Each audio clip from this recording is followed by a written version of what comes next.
All right. Welcome to another episode of Angel in the Afternoon. I think we're at 90 or 91. I think Indy says 91. I put 90, so I don't know which one to believe. So, welcome to this episode of Angel in the Afternoon. I'm Angel Rivera alongside, once again, Alex Knight. Welcome, everyone. Make sure you like, subscribe, share if you haven't already. All that good stuff. So, we got plenty to talk about this week. As everybody knows, on Monday, the game show host Donald Trump is back in the White House for 4 years, officially starting Monday. So that'll be fun. We got another 4 years of the game show host, the president of the United States once again. Alongside, we also got to talk about the ceasefire deal between Israelis, the Zionists, and Hamas. We'll see how long that lasts before Israel starts bombing again. We also have an update on the TikTok ban, or the alleged TikTok ban supposed to happen. And we also have a lot more to talk about. So let's see what happens. And hopefully we get another liberal troll in here like we did last week. Yeah, let's see what happens there because I wasn't expecting it. We'll see what happens because if we get a liberal troll, then that ought to be fun. But yeah. So, let's get started. So I figure we would get started with some light stuff, some humorous stuff here. And then, Oh, by the way, did you see a post? Sam Cedar was recently saying that I think he was saying something like anybody who criticizes Karen Bass is a white supremacist or something like that. I'm sure he said that, and it's a lot worse. So I thought we would get started with some funny videos here, and then we'll move on to the more serious shit. So, elderly man almost crashes his car after falling asleep and blames imaginary driver. This is hilarious. Signatures, he'll send the petition to President Trump. Rob Dawson, Fox News. And I'm playing this. It's a wet screen. Oops. Bear with me 1 second. There we go. Sorry about that. signatures, he'll send the petition to President Trump. Rob Dawson, Fox News. There's a wet spring in central Vermont. God damn it, everybody! The guy pushed me in the damn road! Get over, get off! Get off! Get off! Get off! Son of a bitch! Get off! Get over! Get off! I'm okay! Get off! Fucking shit! Oh, get off! Get off! The guy came, that white car came and hit me! Bullshit. There's some good news here. Get off my lawn. Bullshit. Son of a bitch! Son of a bitch. John Saucier, Fox News. And from Fox News drive Channel, for 2 hours. Chicago Mayor Lori Lightfoot I called knew on I a would live run it. microphone earlier this week, calling Chicago. You pretended some guy hit him and nobody hit him. He's like, just falling asleep there. That's Joe Biden right there. Uh-huh. All right. Since we all know China is becoming the next superpower, I figured that we would just play this. Because since we all got to learn Chinese anyways. We got John Cena here. He's learned Chinese. Oh, God. Not again. Yeah, we got to learn Chinese. It's the next superpower. America is going to not be the superpower anymore. So. 早上好，中国！现在我有冰淇淋，我很喜欢冰淇淋，但是速度与激情就比冰淇淋速度与激情就我最喜欢，所以现在是音乐时间，准备1、2、3，2个礼拜以后，速度与激情就2个礼拜以后，速度与激情就。2个礼拜以后，速度与激情就不要忘记，不要做是因为速度与激情就因为非常好电影，动作非常好，差不多一样，冰淇淋时间。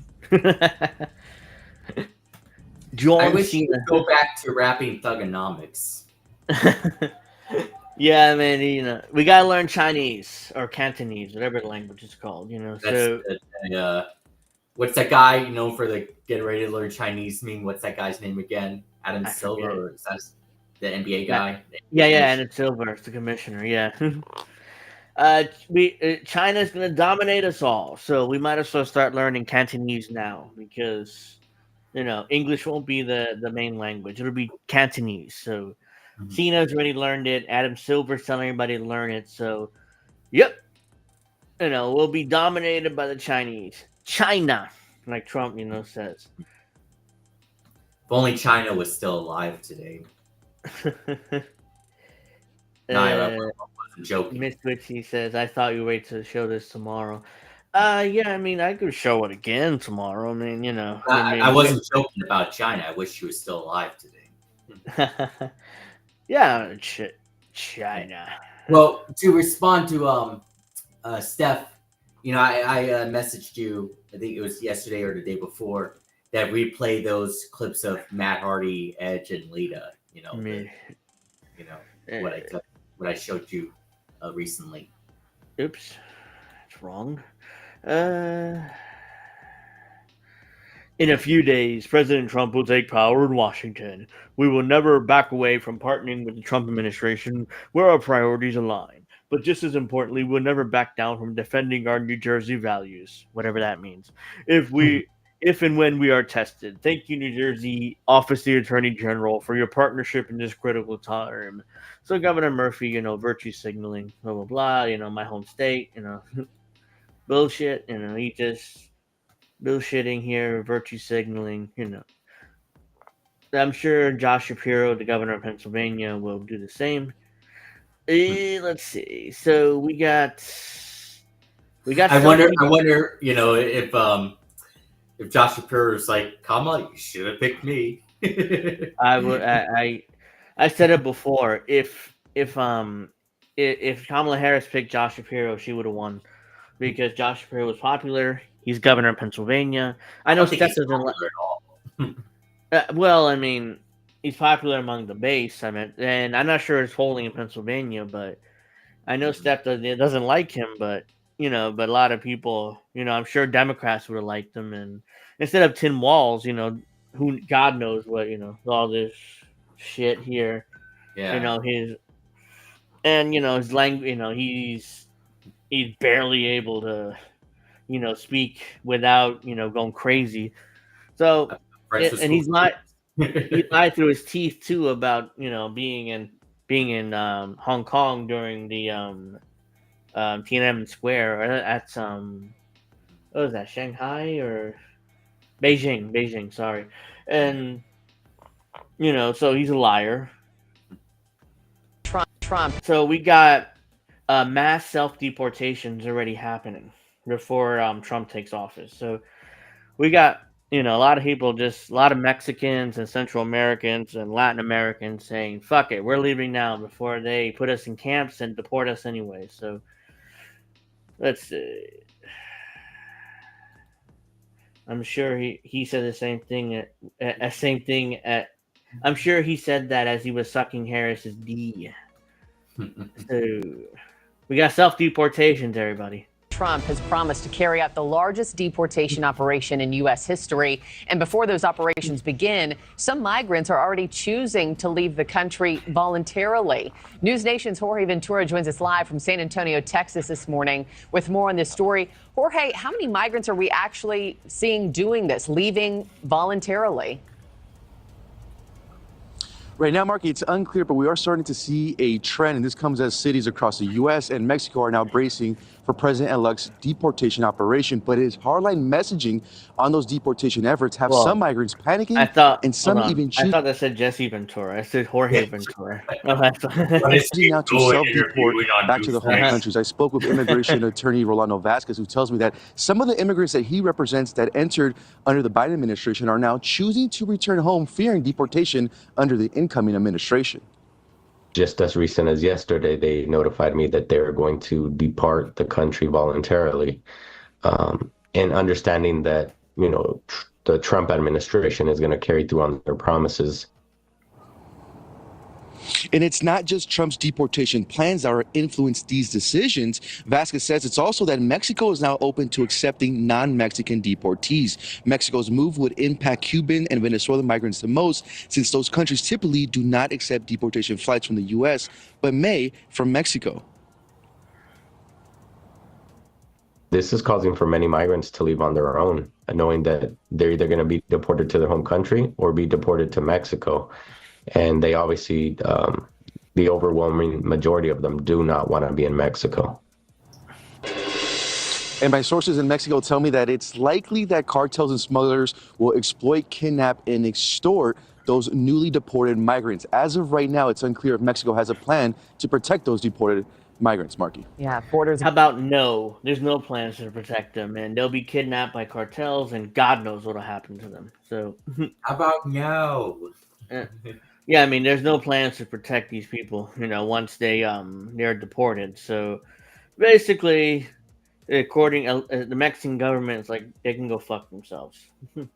So we got, as everybody I'm sure heard about, the final press conference in the State Department where Sam Husseini and Max Blumenthal were both kicked out. I'm sure everybody saw these videos. It kind of went viral. So let me see. Where is... Yeah, here we go. Yeah, this is the one. So then we got... Hold on, let me actually share this first. Because I'm about to play it without sharing it, of course. All right, so... Reporter Sam Husseini is arrested and dragged out of a press briefing by Blinken, asking, "Why aren't you in The Hague?" Because he's a powerful American, and Americans don't belong in The Hague, according to us. So, the names of those who had been arbitrarily detained. Oops. And the names of those who had been arbitrarily detained. Get rid of that. Oops. The names of those who had been arbitrarily detained and unfairly held hostage, unjustly held hostage, and bringing them home, returning them to their families, returning to their loved ones. Get it, but...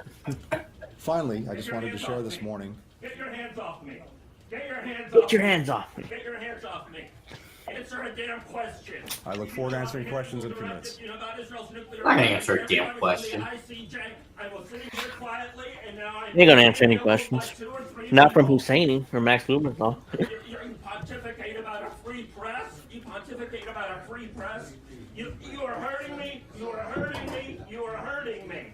I am asking questions after being told. This is America, by the way, where we have a free press, Please, sir, allegedly.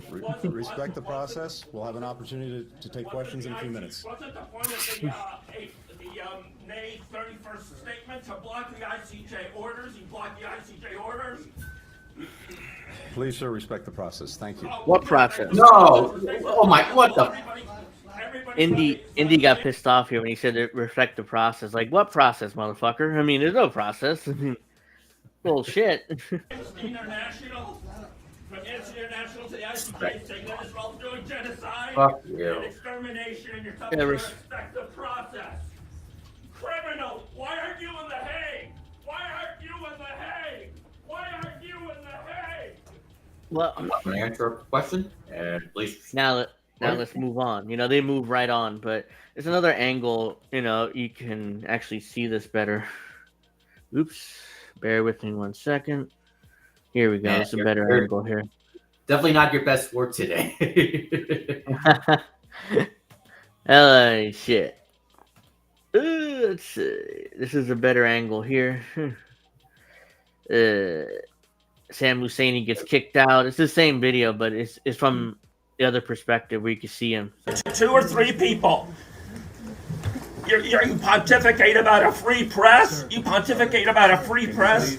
You are hurting me. You are hurting me. You are hurting me. By the way, those 2 cops there are black, and there's only 1 cop there, so it's like white cops. So yeah, black cops are even, you know, being authoritarian here.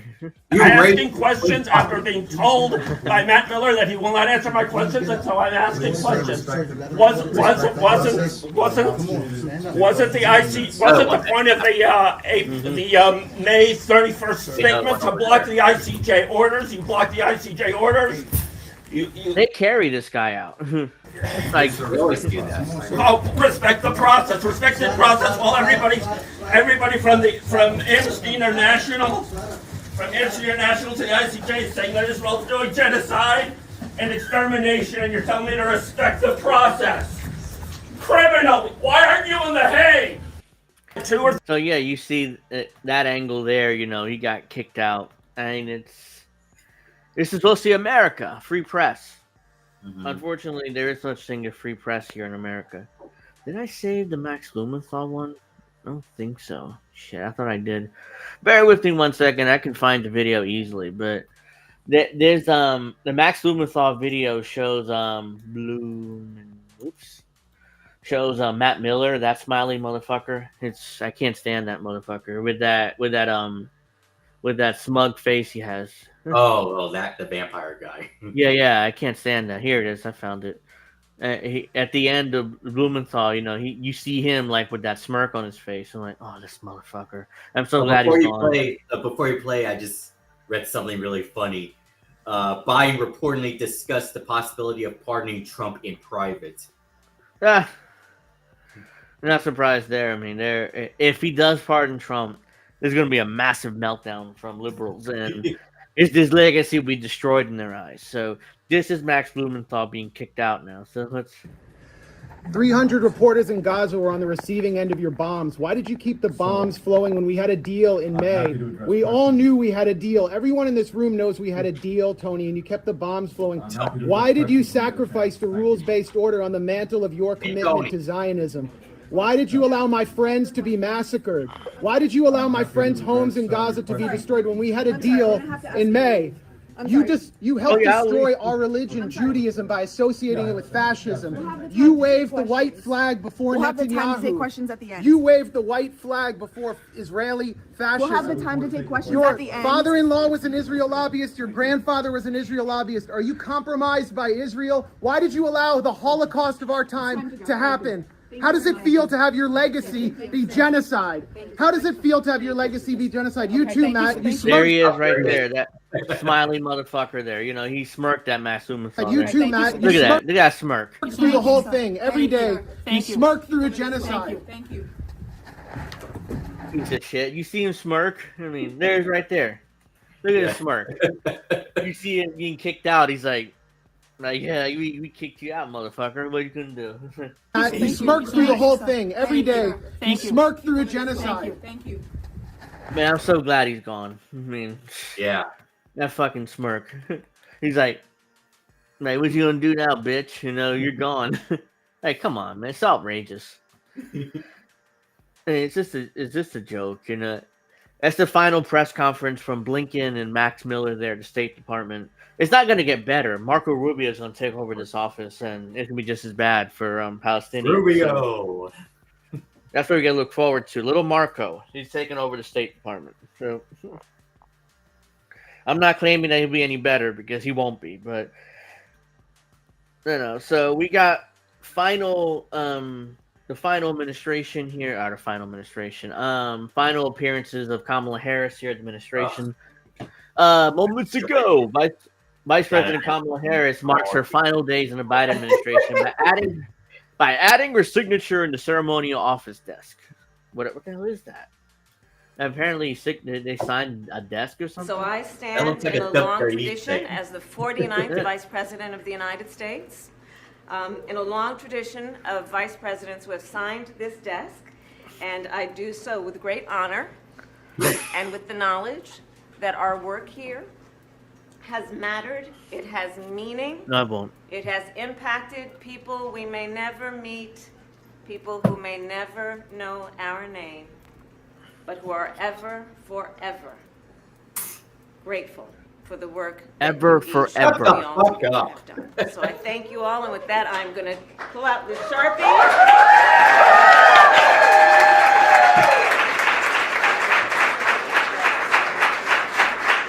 This is why you motherfuckers lost. Yeah. Oh, it gets worse. All right.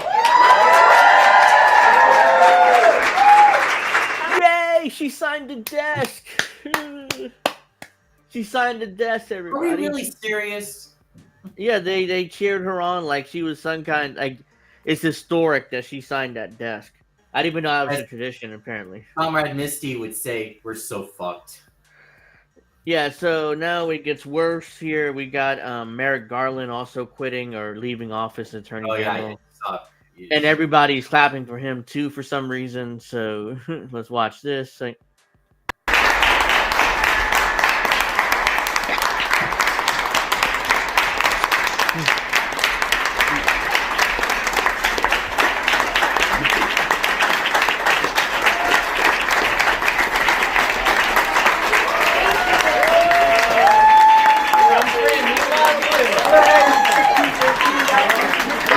What is it?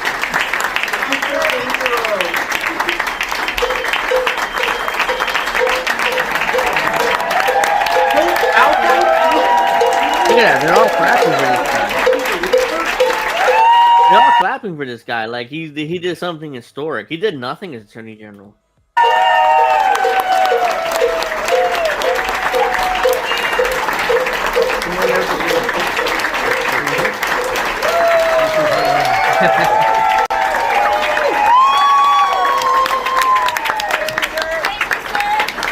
Thank you, sir.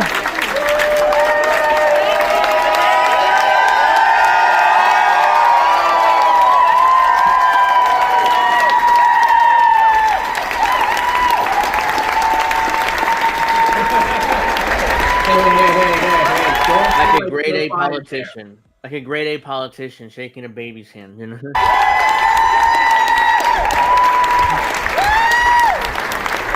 Random black woman gets her hand shaken.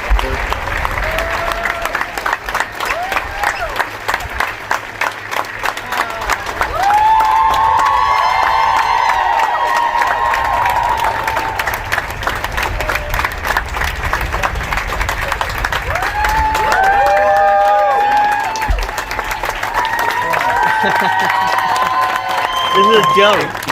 Thank you. Oh, thank you, Mr. Attorney General. We didn't do anything. Thanks, everybody.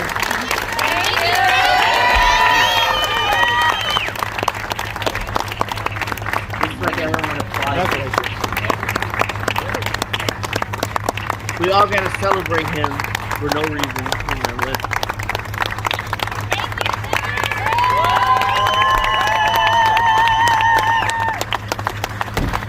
I can't stand these motherfuckers. I mean, they're cheering this guy like he's an historic figure. You know, thank you so much for your service, sir. Even though, what did he do? Other than what? I mean, he didn't even prosecute Trump, really. That was Jack Smith who did that. So he didn't even deserve credit for that. What did he do? What the hell did he do? So, yeah, I mean, we have... I don't know what he even did. So... I wanted to show this here. Max Blumenthal and Sam Husseini standing for free speech, independent media. So, yeah, this is the Zago brothers. They did this big mural here of all independent media and podcasters. So, I thought, I would show this. I mean, this is, Max Blumenthal and Husseini are here too, alongside a lot of the members of INN. And I'm still amazed I'm on here, but there I am right there in the corner there. So that's me right there. Reef is there. Katie Isn't that Crab right here. there? Right in the middle? Isn't that Crab? Who? Crab. Yeah, Crab's right there, yeah. That's Robert Durden, Yeti Jesus, Snow is there, Colin. So yeah, that's Chris Legion there. So yeah, a lot of us are already here. There's I'm to this day humbled and honored that I'm on this. Jimmy Dore's right there. So yeah, I mean, I'm humbled that I'm even on this. This is like Nico House is right there, so it's like, really? I'm there with these people, with these great podcasters and stuff and journalists. I'm grateful for that, but There's Steph's there too. I see her. Who? Steph Seferano. Oh, yeah, she's there. Yeah, Steph Zamorano. Yeah, she's here. I mean, I saw her. By the way, you can actually buy a version of that here on the Zago Brothers website. If you guys want to support this artist, and I'll show it real quick. I've been meaning to, promote this, but I've actually forgotten to do it until now. So there's a version of that here on their website. It's $25. It's called The Voice of Reason. So I'll just, I didn't share it. Here it is. So if you guys are interested in buying this, it's The Voice of Reason 2. It's on the Zago Brothers website. $25, and I'm in the middle here, though. There I am right there. I mean, alongside all these other great podcasters and journalists. So you guys are interested in buying it you can actually have your own version. There's $25. So you at the same time be supporting these artists, and you'll have me on your wall along with other great podcasters here, members of INN. So if you're interested, go. I'm gonna put this in the chat, in fact. So, and if you do buy it, just show me, tag me in it, and I'll share it. So it's in the chat there. So if you guys are interested in purchasing it, go right ahead. So yeah, so now let's get to... So that's a different version of what I showed earlier. So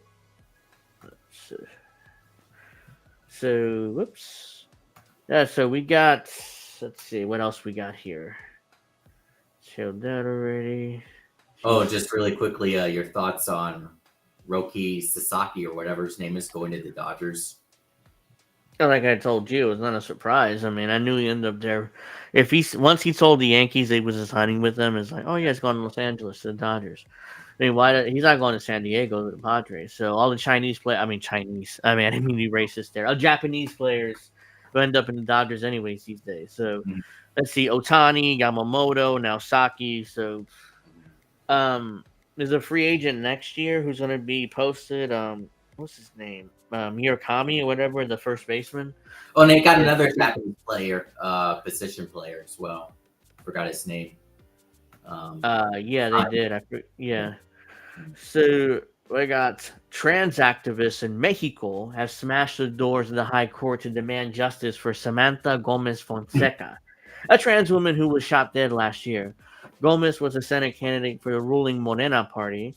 The culprit was arrested, but there's still not been any convictions. So the culprit was arrested. So I don't know what they want. Why they're so pissed off. But let's see.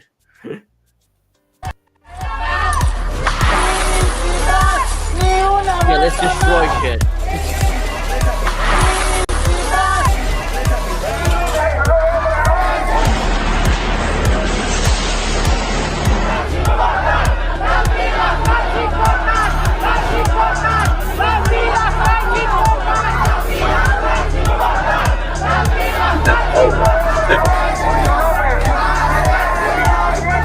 So there's a major problem in Mexico with femicide or female homicide, females being murdered. But I mean, this doesn't help anything. Destroying shit, and I mean, they're worried about he'll be ultimately acquitted. But destroying shit is not going to help. I'm sure everybody saw the people who defaced Charles Darwin's his tombstone. I can actually pull it up real quick. People also during this week defaced his tombstone too for some reason. So here it is. We love you. Thank you. Really appreciate that support. I mean, you want to buy that artist thing and put it on your wall. I mean, I'm being an egomaniac here, but yeah, I mean, I would, it helped the artist, and I greatly appreciate it because he took the time to draw me. So, alongside other members of mine. Well, this is a right-wing thing here, but unhinged climate activists vandalized the grave of Charles Darwin. All right, there's really no what the hell Charles Darwin had to do with climate. I don't know, but they're going to vandalize. Why do hate activists? Why do they hate climate activists or activists? I don't know. Yeah, but. I mean, there's no reason to vandalize his tombstone. Like, he wasn't against climate activism. He wasn't. That wasn't even a thing when he was alive. So, like, I guess all these people need to be tombstoned.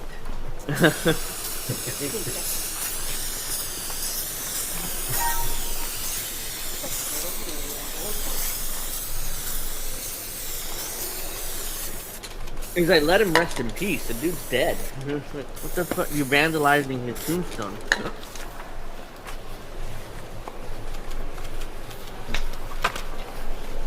$1.5 is dead. What's that supposed to mean?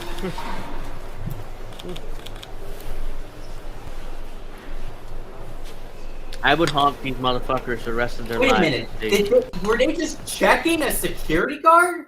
Did I just see that correctly? Yeah, they...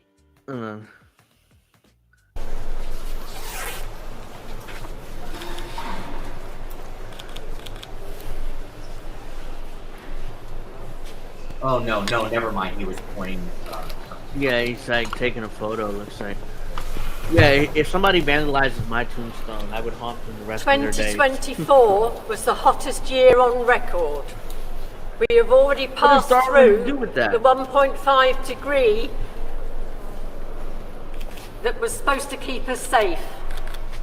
Millions are being displaced. California is on fire.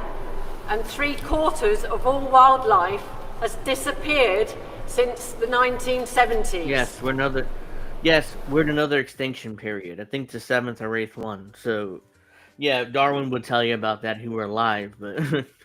This is Darwin's grave. He would be turning in his grave if he knew that we were in the midst of the 6th great extinction. Okay, it's the 6th one. Yes, you just defaced his grave for no reason. I mean, he would be on your side. Back in 1882, like, well, why are you doing this now? Yeah, it's like he's been dead for over 100 years, and it's like, oh yeah, I mean, Darwin would roll over in his grave. He'd also roll over in his grave if you vandalize his tombstone. Who the fuck are you people? Yeah, it's like you just vandalize his tombstone for no reason. So it's like... Our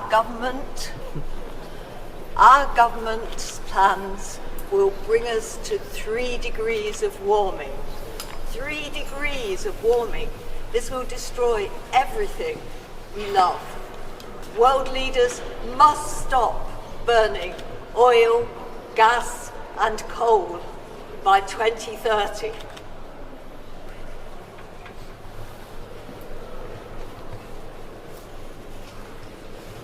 and she's sitting on another grave there belongs to somebody else. Let me just put my ass on somebody else's tombstone who just died there. Is that his wife? It could be his wife who's buried next to him.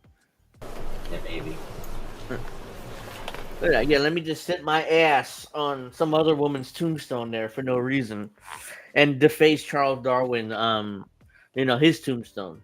I would haunt you for the rest of your days if you deface my tombstone. I got nothing better to do, so I'm dead. So I would haunt you the rest of your days, just some shit like that to my tombstone. All right, so let's see. Hi, Grape. Thank you for joining us. So Smokey says, I promise never to buy a private jet. Chances are you can't afford one, but thank you for the chat anyways. I definitely can't afford it either. Wichi says, we love you, Alex. Thank you. Thank you. I love you guys too. Grape says, so they are right-wing climate activists. I'm so confused. The rest of the world is different than the U.S., I guess.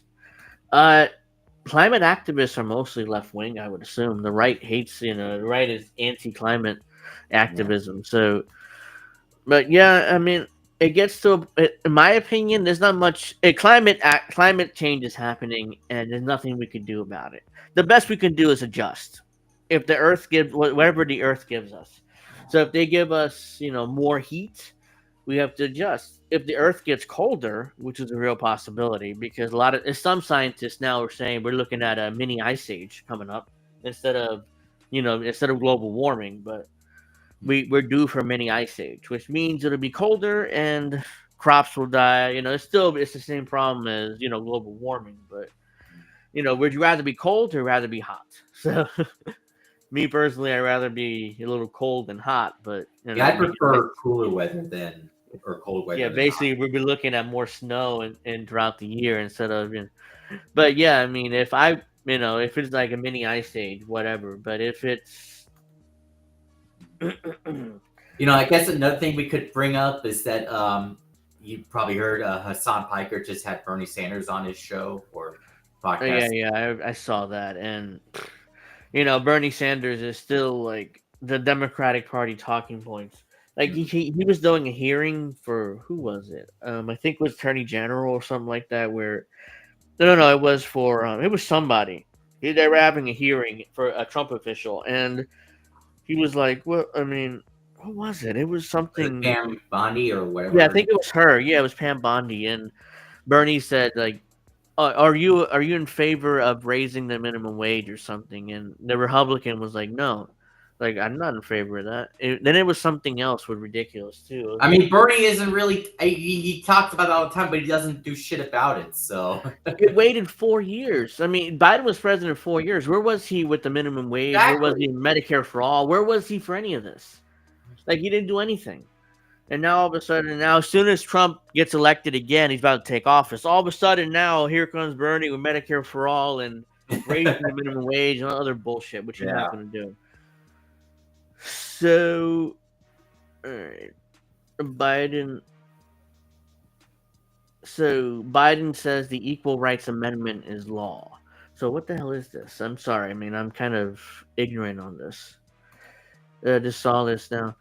It's the equal rights law for trans people too. I would assume so.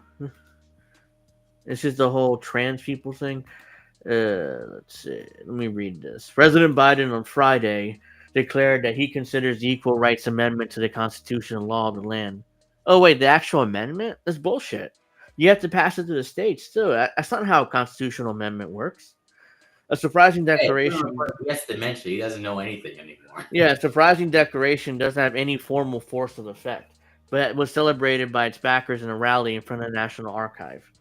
The amendment would need to be formally published or certified, come into effect by the National Archivist, Helene Shogun. And when and if that were to happen is unclear.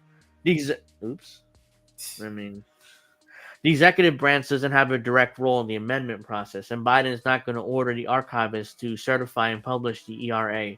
The White House told reporter in a conference call. A senior administration official said that the archivist's role is purely ministerial in nature, meaning that the archivist is required to publish the amendment once it's ratified, which it won't be ratified, by the way. I don't know why Biden's saying this. In response to an NPR question about whether the archivist will have any new actions, the National Archive Communications staff pointed to a December statement saying that the ERA cannot be certified as part of the Constitution due to established legal, judicial, and procedural decisions. So it needs to be ratified by 3/4 of the states, and that's not going to happen. This is a long-standing position of the archivists of the National Archives, underlying the legal and procedural issues have not changed, the archive statement said. Biden's last-minute move comes after a campaign by Democratic lawmakers. The 1970s era amendment passed by Congress would guarantee men and women equal rights under the law, but it took until 2020 for enough states' legislatures to ratify it, missing a deadline set by Congress by a long shot. ERA proponents have argued that the deadline was not binding because it was in the preamble to the amendment rather than the text itself. On Friday, Biden said the ERA cleared multiple hurdles to be added to the Constitution as 28th Amendment, when Virginia ratified it 5 years ago. He did not explain why he waited until the waning days of his presidency to take action, though he said that he consulted dozens of constitutional scholars as he weighed his decision.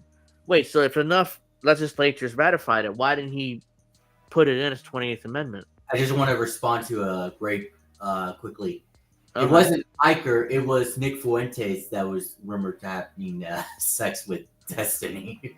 That was Nick Fuentes. Apparently it was Destiny, allegedly. So, yeah, apparently there's a tape out there on the internet. Again, I don't know how true. I haven't sought it out, but yeah, allegedly that's what happened.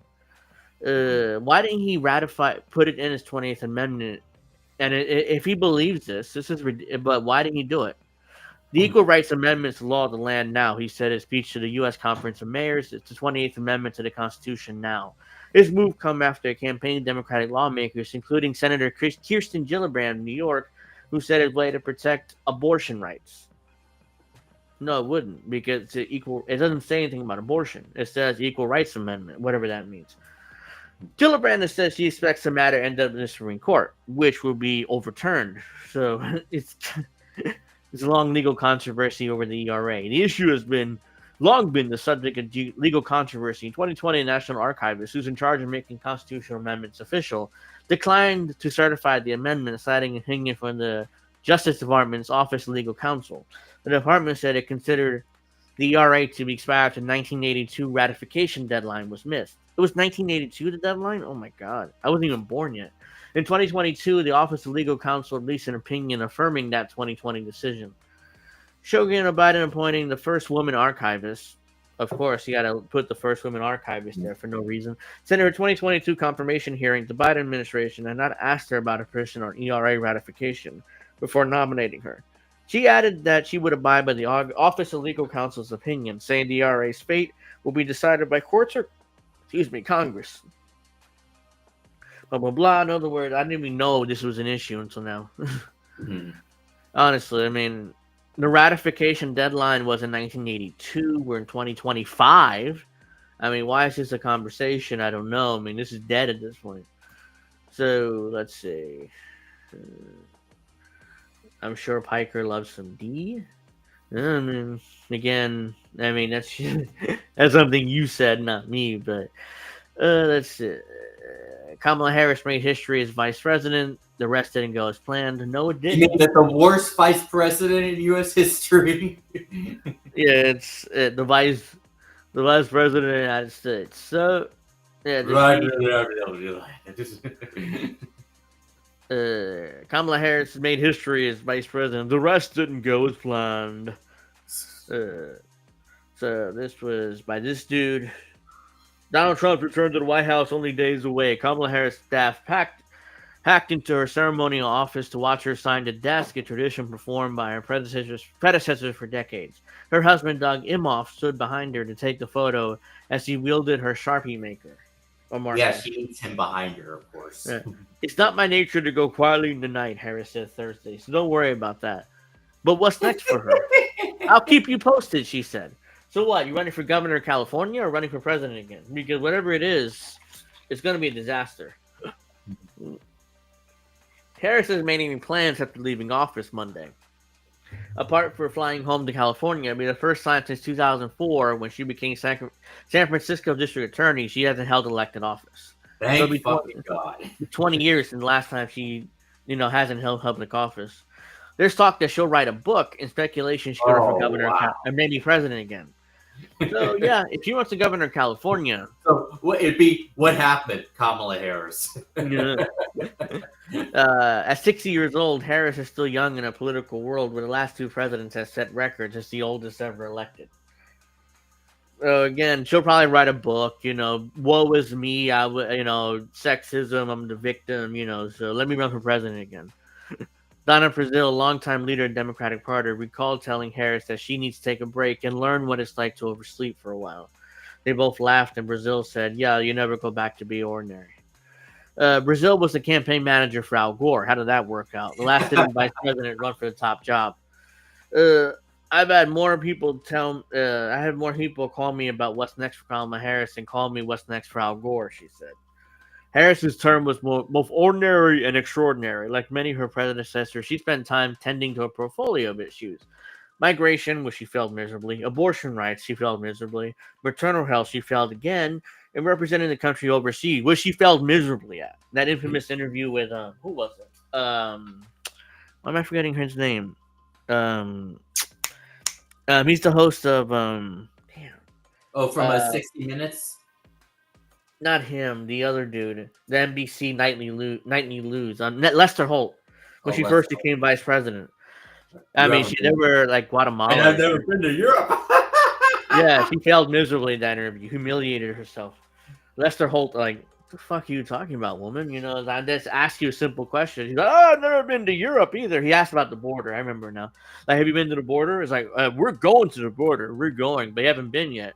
Well, I haven't been to Europe either. I was like, oh no, you're done. You're done. Your political career is over right there, unless she runs for governor of California. I remember Kyle Quincy said that Kamala ran a much better campaign than Hillary did. Apparently, and she lost a popular vote, by the way. But somehow she did run a better campaign. So the little Kyle there, is an idiot. But Harris also made history as the first woman, black woman, or person of South Asian descent to serve as vice president. Wait, which one is it? The first woman, black person, or person of South Asian descent? That's three different, isms there. And last year, Harris was thrust into an unprecedented situation where President Joe Biden ended his re-election bid and endorsed her as his successor, which was not the intention. That was not the intention. Obama and the Democrats won an open primary. But of course, Joe Biden's like, oh yeah, I'll own you guys. I'll endorse my vice president that nobody wants. There's only 107 days left in the campaign, leaving Harris in a sprint for the presidency. She instantly reset the terms of the race against Trump, who was nearly 2 decades older than her, but was unable to defeat him. Isn't that a problem? Yeah, I mean, it's like I knew she would lose as soon as she got the nomination. Yeah. It's like she has no chance. And yes, I know people were like, "Oh my God, she has this big lead. She's out by 7 points. She's gonna crush Trump." It's like, no, it's not. It's something called. One of the people working with her mentioned that they were never in the lead at all. No, because their internal polling had her behind, just like Joe Biden. But then they said that's something called the honeymoon period, where everybody's so excited about her, blah blah blah. But once people get serious, like, oh my God, I mean, she can't do an interview, she can't do anything, and her numbers went like that, and she lost. She would have done Joe Rogan, she would have failed miserably, because there's no way she'd do a 3-hour conversation with Rogan. Trump did it, but she couldn't. There's no way she could have done it. Remember, she wanted an hour, and she wanted pre-recorded so they can edit the shit. And Joe Rogan's like, no, we're not doing that. So it never happened. Some said she would have sent a more populist message instead of focusing on Trump's anti-democratic threats by campaigning with Liv Morgan, a former Republican congresswoman who also failed to separate herself from Biden, who remains deeply unpopular with voters. Mignon Moore, who chaired last year's Democratic National Convention, downplayed the criticism by saying "if'a, woulda, coulda, shoulda." So, whatever that means. With Harris facing such an unusual campaign, Moore said, there's no roadmap to what she should have done. Harris hasn't answered questions about her loss, nor has she shared her own perspective on the election. Her public remarks have been limited to rallying cries for students and others are disappointed by Trump's victory, especially since the Democrats described him as an existential threat to the country. Unless you're Barack Obama, then you chuckle with him at Jimmy Carter's funeral. But Obama doesn't believe that shit. No one can walk away, Harris said in one speech. We must stay in the fight, everyone, last one of us. Harris hoped to close out her term with a round-the-world trip to Singapore, Bahrain, and Germany as around the world in 80 days? Is that what she's doing? Yeah, she wanted to go around the world. A final opportunity to showcase her role in foreign policy, but she decided to stay in Washington as wildfires spread around Los Angeles. Her own house in the Brentwood neighborhood has been in an evacuation zone. By the way, her house, LeBron James' house, and somebody else's house was a threat because of the fires. It's world's smallest violin, by the way. Harris then traveled to the area because she was concerned about diverting local resources from responding to the fire, according to an official in her office who spoke in conditioned anonymity to discuss her planning. Despite canceling overseas trip, Harris has signaled interest in remaining involved on the global stage. She spent time in her final week in office making calls to the foreign leaders, including King Abdullah II of Jordan, Israeli President Isaac Herzog, Philippine President Ferdinand Marcos Jr., and Guatemalan President Bernardo Alavilo. So, yes, for some reason, she's calling these world leaders, and who knows what they're talking about, because she's the VP, so I don't think they give a shit about what she says. On Wednesday, she was in Oval Office watched Biden give his farewell address. He described her as a great partner, and they embraced after the speech. Biden chose Harris as running mate after the first presidential campaign stalled 4 years ago. After taking office, her schedule was limited by the coronavirus pandemic and her obligations on Capitol Hill. With the U.S. Senate evenly divided, she was often called on to cast tie-breaking votes, eventually setting a record as she helped advance judicial nominees in landmark legislation. I don't know which one they're referring to, but okay. She had to find a role, historian who studied vice presidency, blah, blah, blah. Moore remembered over Oval Office meeting with Harris and other senior advisors as Biden deliberated who to nominate for the U.S. Supreme Court. Although it was unlikely that liberal justice would have many opportunities to write majority opinions in a court that is dominated by conservatives, Moore said Harris focused on which candidate would harness the platform to issue dissenting opinions. Who gives a shit? Harris wanted somebody who could think through the nuances of writing those dissensions, Moore said. Biden nominated Ketanji Brown Jackson, the one that infamously didn't know what a woman was, during her confirmation hearings, fulfilling his promise to put a black woman on the bench. She has often drawn attention for her sharp dissenting opinions. Blah, blah, blah. Yeah, so Kamala Harris was disaster as VP. So, but the AP News wrote an unbelievably glowing piece about her. Excuse me. I mean, my throat's dry. The Supreme Court says TikTok can be banned, leaving it future in limbo. So, yeah, the Supreme Court is basically ruling that TikTok ban can go forward, even though that's a clear violation of the First Amendment, but they don't bother. Who cares about that? If you haven't already, please like, please subscribe, who cares about your terms of service? The decision came a week after the justices heard a First Amendment challenge to the law aimed to the widely popular short video form platform used by 170 million Americans that government fears could be influenced by China. Isn't ByteDance owned by Singaporean company? It isn't owned by a Chinese company, so this makes no sense. Let's see. The Supreme Court backed the law. Unanimous. So even the liberals voted in favor of this? I mean, what happened? I thought, it's important for liberals, to be on the bench so they can protect our First Amendment rights. Apparently not, because it says 9-0. The unanimous Supreme Court ruling on Friday upheld a law that effectively bans the widely popular app TikTok in the United States starting on Sunday. The ruling ended, at least for now, a legal battle involving national security, free speech, and cultural phenomenon that had millions of Americans deliriously sweeping their phones screens at every moment. By the way, I never use TikTok. I hate it personally, but I am not in favor of this because it's First Amendment violation. The ruling, which forces the app to go dark if it remains under Chinese control, it is under Chinese control. Am I crazy? I thought ByteDance was owned by a Singaporean company, not Chinese. I mean, am I crazy? I mean, It could be a death blow to TikTok's American operations. President-elect Donald Trump, who's inaugurated the following days, has vowed to save the app, though his mechanism doing so remain unclear.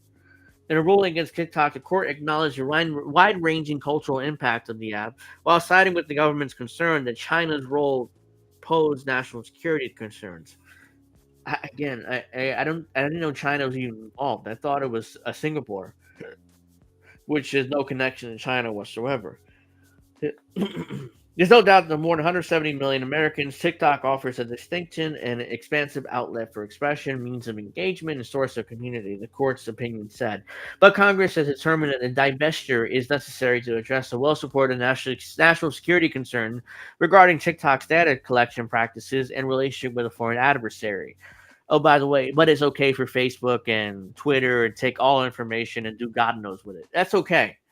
But TikTok, no, that's outrageous. We can't allow them to collect information from Americans and do God knows what. Apparently, give it to the Chinese Communist Party. Even there's no evidence for this, but it doesn't matter because China. We get scared of China. Remember that. TikTok, gained a foothold in American culture in 2020 as a pandemic curiosity and swiftly grew into undeniable juggernaut. It serves as short form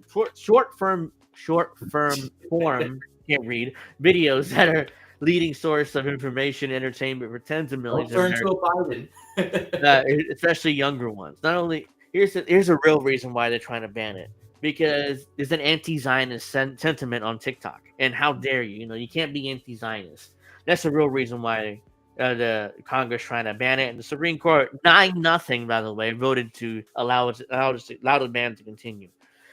Not only the app given rise to a new crop of celebrities and fueled chart-topping books, music, and movies, but it also helped shape the conversation around the Israel-Hamas war in last year's U.S. presidential election. It's not a war, it's a genocide. There you go. That's exactly why they want to ban it, because it helped shape conversation around the Israel-Hamas war, which is their mostly anti-Zionist sentiment on TikTok, which is why Congress had to go and ban it, because Israel ordered them to. Although TikTok's lawyers told justices last week that the app would go dark if it's lost the case, it's not clear how quickly a shutdown would happen. At a minimum, App Store operators like Apple and Google face significant penalties imposed by law if they continue to distribute and update the TikTok app. TikTok challenged the law on First Amendment grounds, saying that the government was required to use more modest measures to address security concerns. For example, the company said Congress should have barred sending American data abroad and required disclosure of China's role in formulating the app's algorithm, which would have made more sense if they were so worried about it. But no, they had to ban it because, like we just discussed, TikTok has shaped the Israel-Hamas conversation with mostly anti-Zionist sentiment. Let's see. Which he says, is Trump going to save California? Probably not. LOL, that was his Biden moment. Yeah, I could. TikTok. That would have made more sense. TikTok parent company ByteDance has said that more than half of the company is owned by its global institutional investors, and that the Chinese government does not have a direct or indirect ownership stake in TikTok or ByteDance. So ByteDance is denying even the Chinese even having any control of TikTok or ownership. But ByteDance has headquarters in Beijing and is subject to China's control. The court has accepted the U.S. government's argument that the national security concern justified the law forcing a sale or a ban on TikTok. Right now, there's Kevin O'Leary, the Shark Tank guy, has offered up money to buy TikTok. Also, Elon Musk is in talks to buy TikTok, and it's like, oh, here we go. So Elon Musk owns X, and now he wants to own TikTok too, which in other words, that means the banning of anti-Zionist sentiments, because Elon Musk is pro-Israel. Mm-hmm. But ByteDance headquarters in Beijing, blah, blah, blah, I read that the decision delivered an exceptionally abbreviated schedule, has few rivals in the annals of important First Amendment precedents, and is the vast practical impact it would have. But the opinion stressed that some of its conclusions were tentative. Which ones? We are conscious that the case before us involved new technologies and transformative capabilities, the opinion stated. This challenging new context counsel cautions are on our part. Justices Sonia Sotomayor and Neil M. Gorsuch issued concurring opinions that agree with the majority's bottom line, but question some of its reasoning. Why'd you vote in favor of it then, Sonia? I mean, honestly, I mean, she disagreed with it. Why? Oh yeah, let me vote in favor of this, make it 9-0. And same thing with Neil Gorsuch. It's like, why did you vote against a favor of it if you had questions and were against it? The government has offered 2 justifications for the law. That China's control, again, there's no Chinese control. The company just have an office in Beijing. I mean, that means they control TikTok, allowed it to harvest troves of private data and spread covert disinformation. The court accepted only the first rationale, saying that TikTok's ownership structure gave rise to distinctive and troubling concerns. Data collection analysis is a common practice in the digital age, but TikTok's scale to foreign adversary control, together with the vast swaths of sensitive data the platform collects, justify differential treatment to address the government and national security concerns. Again, what about Meta? What about X? What about all these other social media companies to collect all information? That's fine, though. But TikTok, nope, not allowed. Because apparently they have an office in Beijing. That's the only evidence they have. Majority said it's appropriate to defer to congressional judgments on the realm of national security, quoting from a 2010 decision upholding the law barring even benign support for terrorist organizations. We are mindful the law arises in a context in which national security and foreign policy concerns arise in a connection with the connection efforts to confront evolving threats in an area where information can be difficult to obtain and impact of certain conduct difficult to assess, the opinion said. Thus, Just gonna open my blinds really quickly. Yeah. All right, let's keep going here.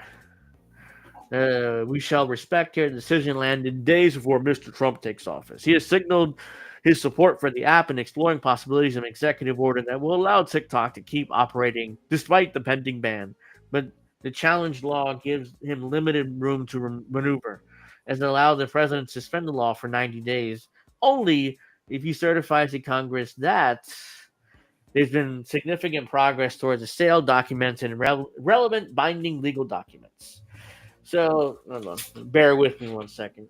In other words, the only way he can pause the law for 90 days is if he can prove that there's significant progress toward the sale. So there's no way to actually let ByteDance continue owning this company if they want to operate in the U.S. So right now, people who want to buy it is Kevin O'Leary, the Shark Tank guy, and Elon Musk has expressed some interest in purchasing TikTok. So Mr. Trump has other alternatives. He can instruct the Justice Department not to enforce the law for now. He can urge the Congress, now controlled Republicans, to enact new legislation, or he can try to persuade the owner, ByteDance, to comply with the law by selling TikTok. The last option may not be feasible, as TikTok has repeatedly argued that China would bar the export of ByteDance algorithm.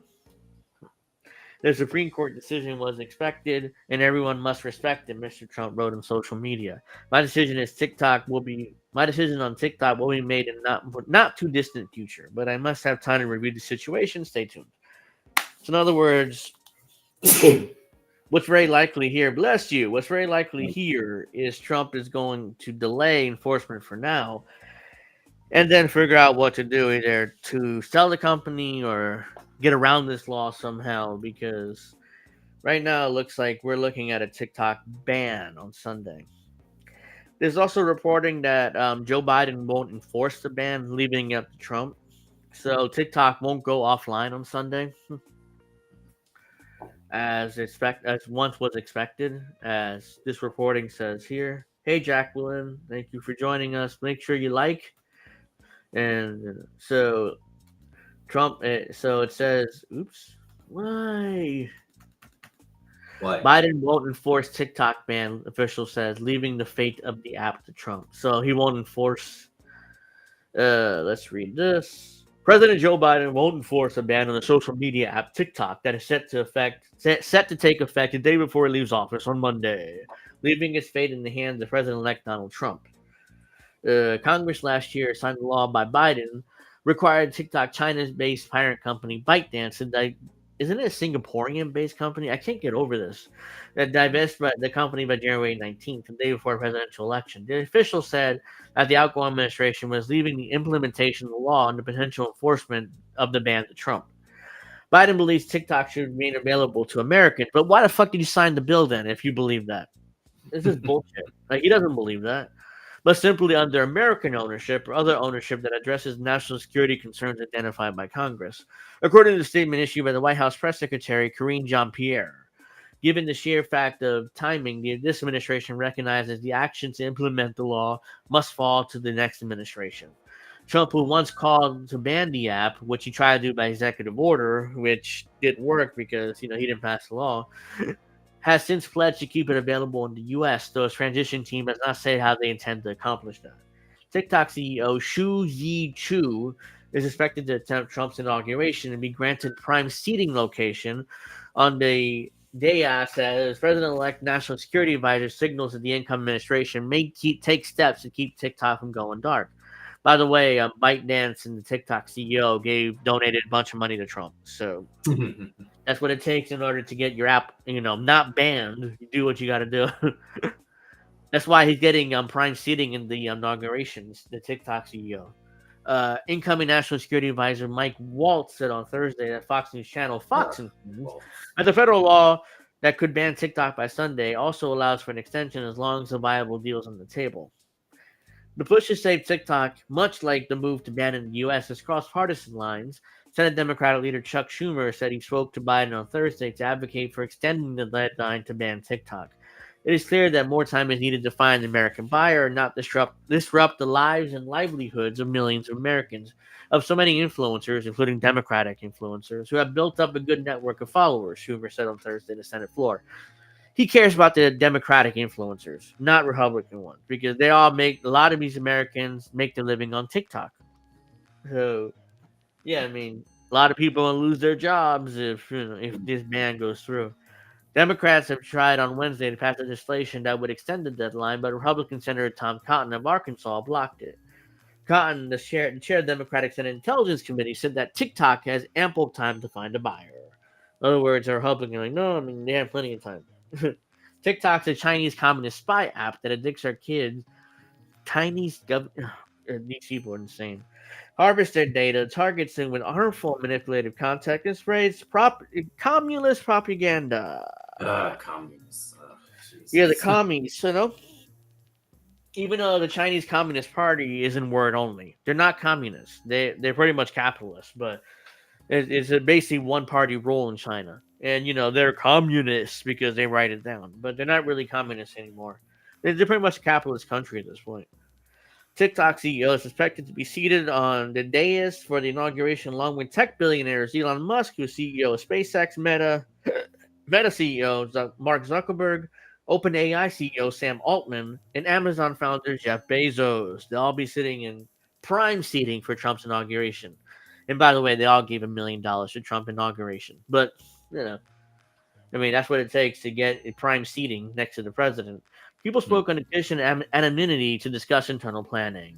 Separately on Wednesday, Pam Bondi, Trump's chief attorney general, dodged a question during the Senate hearing whether she would uphold the TikTok ban.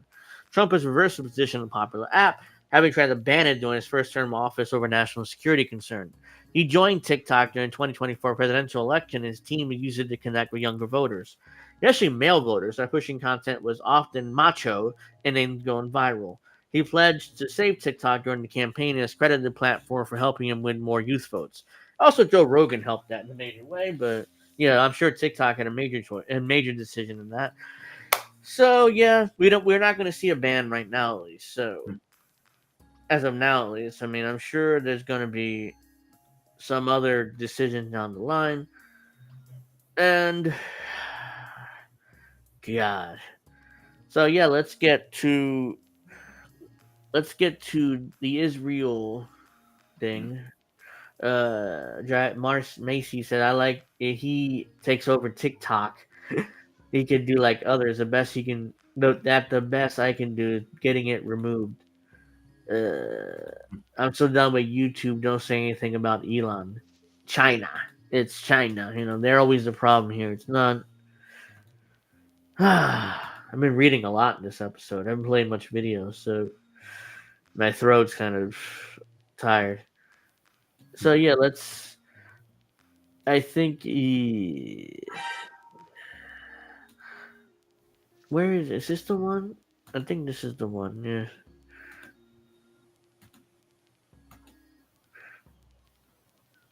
So Fiorella, has a kind of a good that's another one, but let me start with this one. Actually, no, let me start with the other one, and then I'll get to that one because she has another one here, a good thread here on Twitter or X, whatever it's called now. Where is it? Here we go. Got it.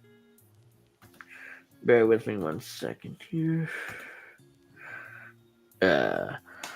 A ceasefire and hostage deal between Israel and Hamas has been reached following a Qatari prime minister meeting with Hamas and Israeli negotiator.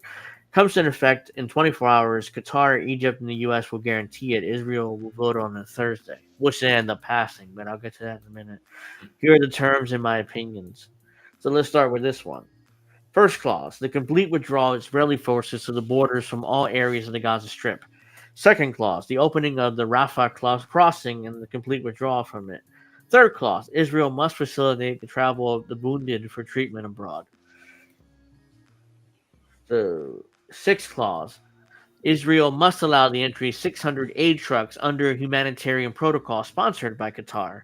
Seventh clause, Israel must allow for the entry of 200,000 tenants and 60,000 caravans for urgent shelter. Eighth clause, a prisoner exchange, which is the big one here, including the release of 1,000 prisoners from Gaza and hundreds of detainees serving life sentences or lengthy terms. Lengthy terms. In other words, they have to basically do a prisoner exchange, which is, let's see. The ninth clause, all displaced persons must return to their residential areas and their freedom of movement throughout the Gaza Strip must be guaranteed. Yeah, let's see. Israel honors that. All hostile aircraft must leave the skies over the Gaza Strip for 8 to 10 hours daily. Not 24 hours, 8 to 10 hours. They're allowed to fly Israeli planes over the Gaza Strip. 11th clause. All hospitals must be rehabilitated and field hospitals must be permitted entry into the Gaza Strip, as well as medical and surgical teams. So, of course, Netanyahu's government stated this as its final. Other potential additions have included clearing the occupation prisons of all women and children under 19, Israel's withdrawal from the Netzerjam corridor and the Philadelphia corridor is up for debate because the AP says Hamas has dropped this, while others says otherwise. I think it's just Philadelphia. I think that's how it's pronounced. Yeah, that's my guess too, but I can't read right now.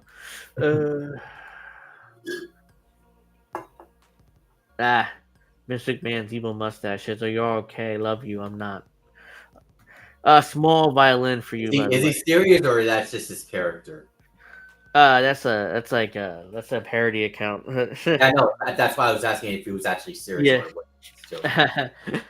The first phase will last 42 days in exchange for delivery of 33 Israeli prisoners, including living and dead bodies. Israel would release 30 Palestinian prisoners for each civilian hostage and 50 for each female soldier. Supposed end to fighting while Israel forces would move out to populated areas of the edges of the Gaza Strip. Displaced Palestinians would allegedly begin returning home as more aid enters the Strip. The second phase, which is another 42 days, declaration of sustainable calm. Hamas frees remaining male hostages, soldiers, and civilians in exchange for a yet-to-be-negotiated number of Palestinian prisoners and a full withdrawal of Israel's troops from the Gaza Strip. I mean, this is a long plan here. Phase 3. The bodies of deceased Israeli hostages will be exchanged for bodies of the deceased Palestinian fighters. An alleged implementation of a reconstruction plan in Gaza, which is never going to happen, by the way, because Israel's no interest in that. So I don't believe this is going to happen at all. In exchange for a 3 to 5 year reconstruction plan to be carried out in Gaza under international supervision, and the crossings while movement in and out of Gaza would be reopened. In other words, Israel is promising to reconstruct Gaza. I believe that for a second. So, what do you think, Chad? Is they're going to allow this? This ceasefire, is it real, or Israel going to break it the first chance they get? Because I think they're going to break it the first chance they get. Yeah, I don't think it's going to happen either. To me, Netanyahu want to give Trump a political victory, just like what happened in 1980 with Ronald Reagan and the Iranian hostages, where they released the hostages as soon as Reagan took office. That's what this comes across as to me. And then as soon as Trump takes office, when nobody's looking, oh, let's keep bombing, the Palestinians and murder them all. So Fiorella gives her opinion here. My problem with this is not to take away the joy from any stopping a physical bomb and slaying of Palestinians, which I, of course, with many welcome, but to point out the reality, Israel hasn't respected any ceasefire and no obligation to do so because there's zero consequence when it doesn't. That's exactly what I'm saying. There's no consequence. Israel has not respected any ceasefire yet. Israel is not giving any assurances. In fact, Netanyahu has threatened Israel could use new military action to pressure Hamas in negotiations or could resume its military campaign. Netanyahu's office sent a statement that it hopes details were still worked out by Wednesday night or Thursday, with the plan still needed to be approved by Netanyahu's security cabinet and his full cabinet, which is likely to approve what he proposed, but is not a guarantee. So, I'm sure you've seen that clip I've posted before. When Jimmy Joe's store says, "I hope he does the right thing. I hope he does it. I hope. Have you seen it before? Yeah. It's I hope. It's nothing but hope. It's like Netanyahu basically saying, "Okay, I'll agree to this for now, but I have the option to attack again if I want to. And nothing. He won't do anything about it because Trump is on my side." So supposedly Qatar, the U.S., and Egypt will provide guarantees as this followed through. The problem is the U.S. funds Israel expansion and genocide. Egypt is controlled by the U.S. and Israel to the point where the closing of the Rafah crossing and Qatar has deep relations with the West as well at the expense of Palestine. None of the Gulf states have done much to help Gaza. How could this be fair? It wouldn't be. No. There's every state involved in this negotiation is basically controlled by the U.S. and Israel. So it's like Donald Trump's being hailed as one who reached this, but it looks like he's been in the plan for a while. Meaning that the Biden administration, to start it all, has set out to end it now for a reason. Trump can gloat as he is, but this is clearly set in motion now for a reason. Yeah, because if they assume Kamala Harris would win, she would come into office with the ceasefire. It was her that did it. But unfortunately, she didn't win, so now, Trump's trying to take credit for this. Syria has fallen with HTS terrorists in Israel in the U.S. inside. Now Israel can continue its expansion into the region with little resistance as Lebanon is fighting Israel itself, but now it's left open. HTS terrorists may reach the country very soon and be welcomed by some. So apparently, Vince McMahon's evil mustache, he too thinks Jimmy Dore sold out, but that's not the case. He did not sell out. He did not vote for Trump. He didn't support Trump. Stop with that fucking bullshit. Jimmy Dore's a clown show. We got him to sell out so fast. Come on, he hasn't. If the only way he would is, and I don't even think he did that. I mean, he didn't vote for Trump. He doesn't support Trump. He's given Trump credit when let's go after him for the dumbest reasons. But like he's not a Trump supporter. Stop that shit. It's ridiculous. Let's see. The Lebanese election with anti-Hezbollah leader as victor leaves the country vulnerable as it stands off with Israel. By the way, I'm going to say one more thing. I still can't get over what happened in Syria. I mean, I can't believe they actually fucking did it, Yeah, that came out of nowhere. We covered that at the time, and it was like I'm all of a sudden kind of scrolling on X, and then all of a sudden I see, the rebels have taken most of Syria, and now they're in Damascus, and Bashar al-Assad is, in trouble. I was like, how the hell did this happen? Where did this come from? I mean, as far as I knew, he had won the civil war and it was over. And now it's like, then there's the rumors that he's dead and blah, blah, blah. It turns out, he ended up getting political asylum in Russia. So him and his family are fine. But and the reason why Russia didn't help, because Russia was distracted with Ukraine. So they didn't know what was going on either until it happened. So usually Russia is one of Bashar al-Assad's top allies, which they were there in the initial invasion in 2014 to help Syria. But now they weren't there because they didn't know, they were distracted with Ukraine, which probably was a plan the whole time. I hope somehow Assad can return and somehow gain power again. But well, the only way that would happen is with the support of Russia. And right now they're still distracted with Ukraine. So I don't see that. And on top of that, Israel's taking more and more territory and Syria in order to recreate the greater Israel plan that they have. And all the squad members, like Rashida Tlaib and Ilhan Omar and all ALT, all those people, they all supported Assad gone. Did you just hear this? I heard My Siri. What was it? My Siri just popped up with Greater Israel plan for no reason. I didn't ask it to do it, but it just popped up on my phone. Yeah. Sometimes my my Google you can't see it. Google, one similar to Siri, the one for Android, the Google AI app or whatever I forget it's called. Sometimes it pops up. So yeah. I didn't say hey Siri. I didn't say none of that. Yeah, you just did. Go away, Siri. But yeah, I can't believe that those translate the language. Right. I said go away, Siri. Yeah, okay. Oh yeah, what language do you mean to translate? I was like, what? I didn't ask you to do that. Blah, blah. But yeah, like I was saying, I can't believe those, or not believe, but just what's ridiculous. Those squad members supported Assad being gone and all that stuff. My Siri just popped up, for no reason. Let's see. The Lebanese election with an anti-Hezbollah leader as victor leaves the country vulnerable as it stands off with Israel. We read that Israel has lost many soldiers and not achieved its goals in eliminating Hamas, but they have killed hundreds of thousands of Palestinians and not received a single punishment, but rather support from the West and little condemnation from the non-allied access, to save a few, under the mantle of Judaism for them and terrorism for Hamas. It's no coincidence that we're seeing this happen now with a change of face in the U.S., which is the transition between Biden and Trump, which is the same thing pretty much. They had the same policy. While the same long-planned foreign policy will continue, which is what's definitely going to happen. No one is talking about the fact that Israel has been taking up more and more land in occupied West Bank with the help of the PA.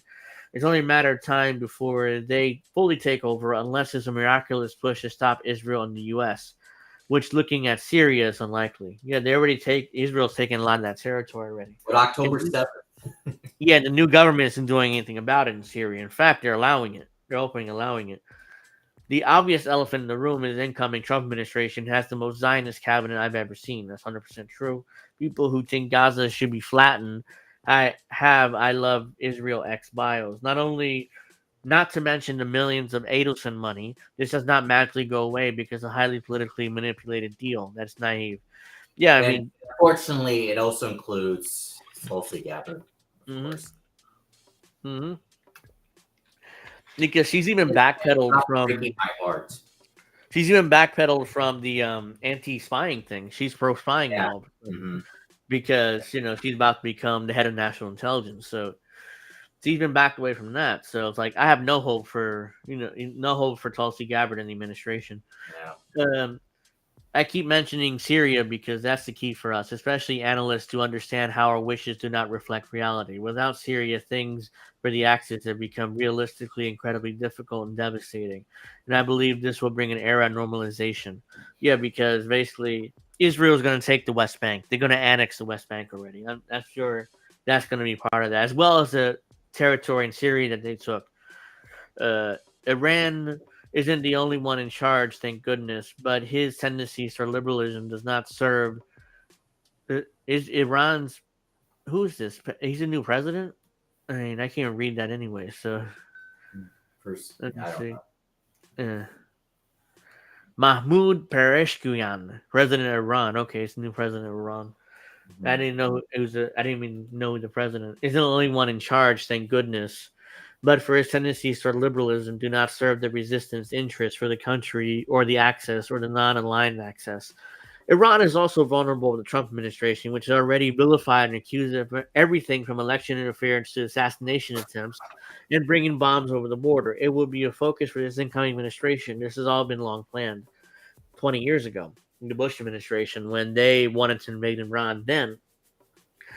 So, yeah, and also Trump has also killed Soleimani, which is the Iranian general, when he was president, which almost led to a war with Iran. And he couldn't pronounce his last name correctly. He called him what? Soleimani, whatever. Yeah, So yeah, he killed a general, which he didn't know how to pronounce his name.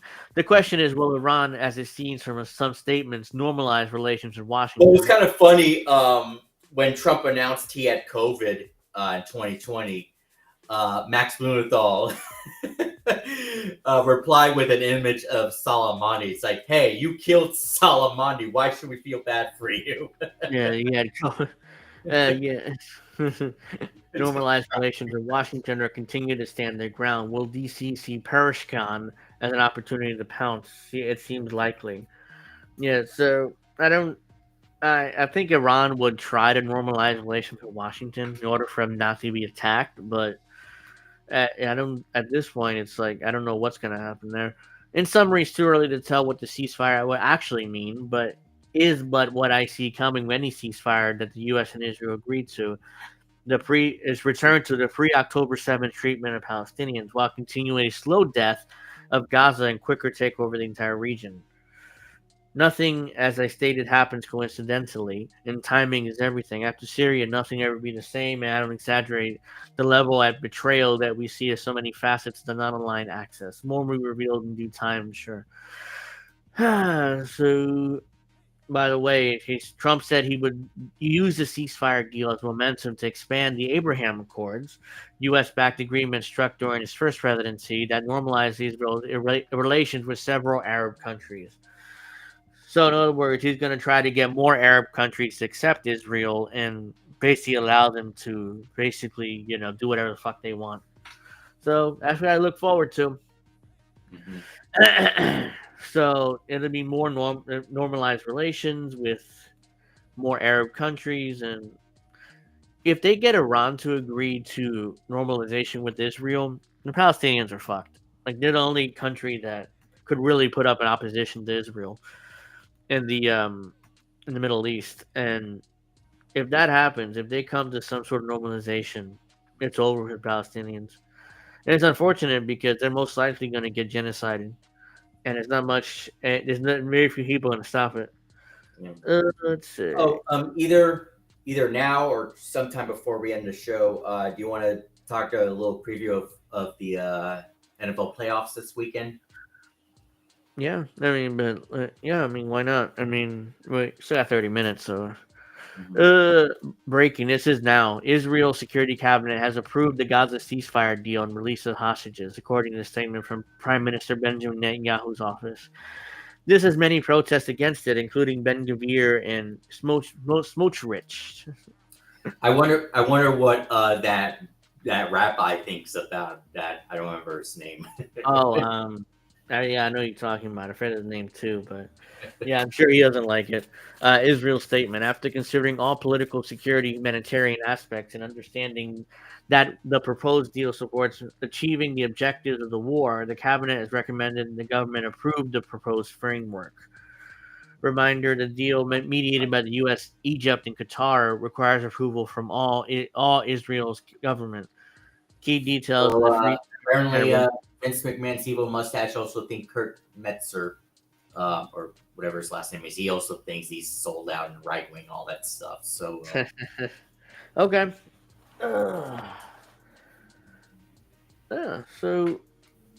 So I read these the details of the deal already. So yeah, so right now, that's basically. Whoops, did I just?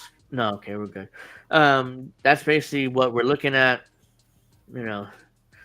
Deals. There's deals going over the place here. Trump's inauguration ceremony moving inside the Capitol due to freezing temperatures. So yeah, as everybody knows, it's going to be like 10 degrees in Washington. Oh, so it's going to be just like what happened in his first inauguration or So now second inauguration. And all the liberals are saying, "Oh, Trump's afraid of cold weather. Look at all these Democrats who are afraid of cold weather." It's like, okay. Such a stupid thing. It's such a stupid political point. It's like, oh yeah, look, he can't stand the cold weather. Look at how weak he is. So it's like, fuck off. Would you be able to stand it? How about you? Would you? No, they wouldn't. As we all know, they definitely wouldn't because it's just a load of crap. Like, yeah, I'm sure you don't want to be standing out there because it's like, what is it? about an hour, at least maybe an hour and a half, to do the ceremony and the speeches, because Trump is going to do his inauguration speech. So his opening address to the country once he takes office. So there's no reason to even pretend like this is making a political point here for no reason. Yeah. I mean, Kamala would probably have done the same thing. I mean, yeah, and they would have defended her by saying, "Look at how cold it is," obviously, but because it's Trump, they're against it, and and they're like blah blah blah, and how dare you? It's like you're so weak. Next thing you know, Kyle Kowinski's going to do a video of, "Oh, Bricky, this is embarrassing. Donald Trump's going to have the inauguration indoors." Yeah, I mean he's rapper Nelly to perform at Donald Trump's inaugural ball. Okay, I mean, so Trump is getting rappers to perform at his. Isn't Nelly the same rapper who did the "It's Getting Hot in Here" song? Yeah. So I remember when I was in sports camp during the summer when that song was popular. I just couldn't wait till he mentioned that part. Take off all your clothes, and all the people were react to that. Oh God. Let's see. The Clippers chairman Steve Ballmer and his wife donated $15 million for the California wildfire relief. Who cares? Walgreens says locking up products to prevent shoplifting hurts sales. Now this is interesting because a lot of these corporations are resorting to locking up their product because people are stealing it because it's too expensive. Mm-hmm. So let's cover this real quick. Locking up store merchandise can deter shoplifters and paying customers alike, according to Walgreens. Yeah, it's very inconvenient for me to stand there, look at a locker, the product that I need locked up, and then having to wait for a person to come with the key to open it to give it to me. Very inconvenient. Which is why our local Walmart does this, where I go to. Everything's locked up there. I mean, everything. Like all the toothbrushes, toothpaste, deodorants, female hygiene products. I mean, they're all locked up. The pharmacy chain CEO Tim Wentworth said in Walgreens Boots Alliance in the first quarter earnings call Tuesday that when you lock things up, you don't sell as many as them. We're kind of proven that pretty conclusively. Yeah, no shit. Because people don't want to be inconvenienced by having to wait till their staff to open up the thing and give it to them instead of letting them grab it like normal human beings. Keeping retail product under lock and key is a maneuver designed to thwart rising retail theft, but it also irks and turns away would-be paying customers who don't have the patience to wait for a retail clerk to retrieve the goods they wish to buy. That's the problem. You're in a catch-22 there. Either you lock shit up or you don't, and there's another issue here, the self-checkout. That's why a lot of shit gets stolen, because there's self-checkout and people are not scanning properly or don't scan it on purpose in order to steal it. So if you didn't have self-checkout, this wouldn't be an issue. But at the same time, they don't want to hire more people to be cashiers. So again, a lot of them is on them. Walgreens and other retailers have had to combat so-called retail shrink or loss of inventory from causes other than sales. Wentworth noted. The company took steps to secure more products after it found retail theft accounted for a rising share of the shrink. However, locking products behind plastic has not proven effective. It's not. You're just basically pushing people away because they don't want to wait for staff to come by, or they get offended because what do you think, I'm going to steal this shit? So problem. The company asset protection division is developing creative solutions to fight retail theft. I don't have anything magnificent to share with you today, but it's a hand-to-hand combat battle still, unfortunately. The company reported an operating loss of $245 million for the quarter, compared to $39 million for the same quarter 1 year earlier. So what? All those losses is because of stealing? I don't buy that. And that's what they're implying. Walgreens plans to close hundreds of stores by the end of 2025 to turn around its flagging sales. It's already closed roughly 2,000 locations in the past decade. There's a lot of experience with store closures, the company said. Oh, yeah, you definitely do. Naturally, we expect their future footprint to support larger performance, Wentworth said. In other words, yeah, they're fucked. They're going to close more stores in 2025. Just like Rite Aid, most of Rite Aid has been shut down in the U.S., so I think they declared bankruptcy. So Walgreens probably next, and I don't really care. But it was the reason why I wanted to cover that is because the point of the locking up of merchandise. It's like, what the hell? Like, what do you think is going to happen? I mean, people are either going to get offended and thinking, "How dare you think I'm going to steal this?" or they don't want to wait around for a staff member to come by because the stores are understaffed. Like at the Walmart I go to, there's like 1 or 2 people have the key in the entire store, and they go to lunch. They go to lunch break. Nobody has the key. Sorry, you don't get to buy the shit. And like, okay, I'll just go then. I'll buy it somewhere else. And that's when Walmart lose sales, you know? So, it also offends me because they think they're just assuming that everybody comes in there going to steal. Let's see. Mark Macy says everything's on Amazon now too. That's another reason why a lot of these companies losing money. Let's see. Jacqueline says the ceasefire is actually real. Then apart from there, won't be any ramped up genocide anymore. It still doesn't look like much of an improvement for the Palestinian people. No, pretty much these countries are virtue signaling because Israel still has the option to attack whenever they want. That's basically what they're saying. But for now, they'll approve a ceasefire. But most likely, they will continue to attack. So look forward to that. More attacks. Yay. Let's see.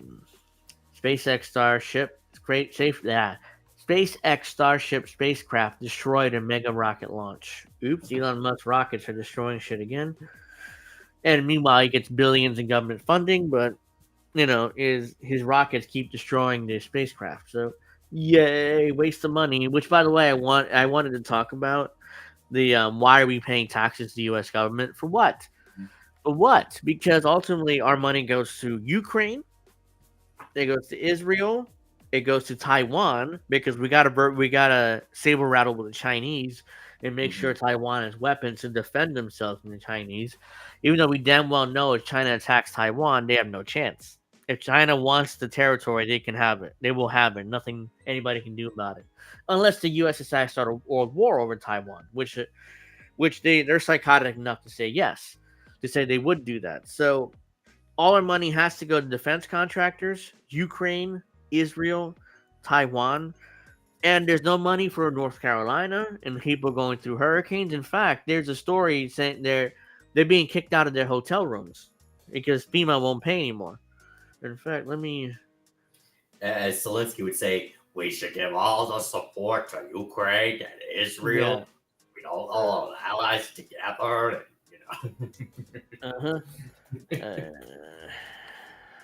When I first heard his voice in English, I'm like, oh God, shit. Yeah, the dude, he loves his cocaine too. Zelensky, obviously. Yeah. All right, so let's see. Thousands in North Carolina face uncertainty as FEMA housing aid ends. By the way, yeah, it ended right in the middle of a devastating winter. So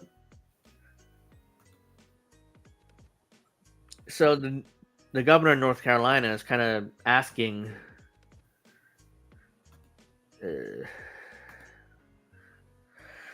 North Carolina governor asked FEMA for a 6-month Helene extension on temporary shelters.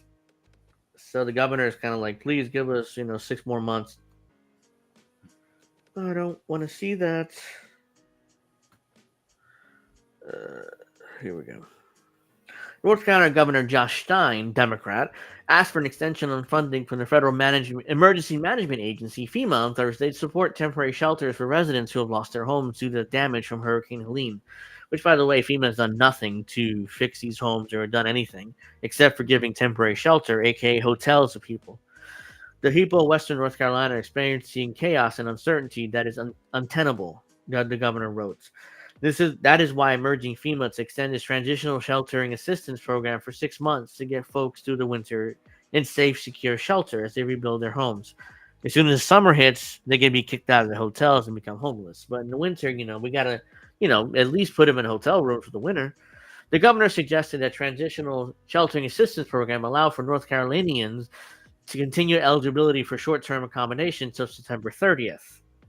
He outlined his request in a letter addressed to FEMA Administrator Diane Criswell. People in the mountains of North Carolina are facing below freezing temperatures next week. Yeah, it's going to be really cold next week. I mean, here in New Jersey, it's definitely going to be freezing. Our state will experience another cold snap that will bring more winter weather. I know that you agree that people are entitled to pass the winter safely and securely as they build and damage or destroyed homes, he wrote in a statement. The shock of damaged Hurricane Helene still caused the shock and the damage of Hurricane Helene caused is still very real for the people of Western North Carolina. They need assurances that they will have shelter during this time, so as long as their homes are still uninhabitable. We owe them support, not fear or confusion. Which, look, it's so outrageous what FEMA has done here in North Carolina. And then California, all these fires that are going on. And like we talked about last week, the State Farm has been canceling millions of fire insurance policies. Which, by the way, if they cancel mine, I would call them up like, "Oh, where's all the money I gave you over the years? You gonna give it back? Oh, you're not going to give it back. But why are you canceling my fire insurance then? Like, well, blah blah blah blah blah. And one other thing, when you were showing like for example, Merrick Garland, applauded as he was leaving. Yeah, they were also doing the same with Lloyd Austin. I didn't see that, but I wouldn't be surprised. I definitely would believe that. Jesus Christ! I mean, like these liberals. This is why they lost, because they're so technocratic and they love the government so much that they're willing to clap and suck up to the powerful elite that put us in this. Every time we see him now, we just call him like Lloyd or something like that. Yeah. Now I didn't see this, but let's clap along with these like bureaucratic government officials here. The bureaucrats here in Washington.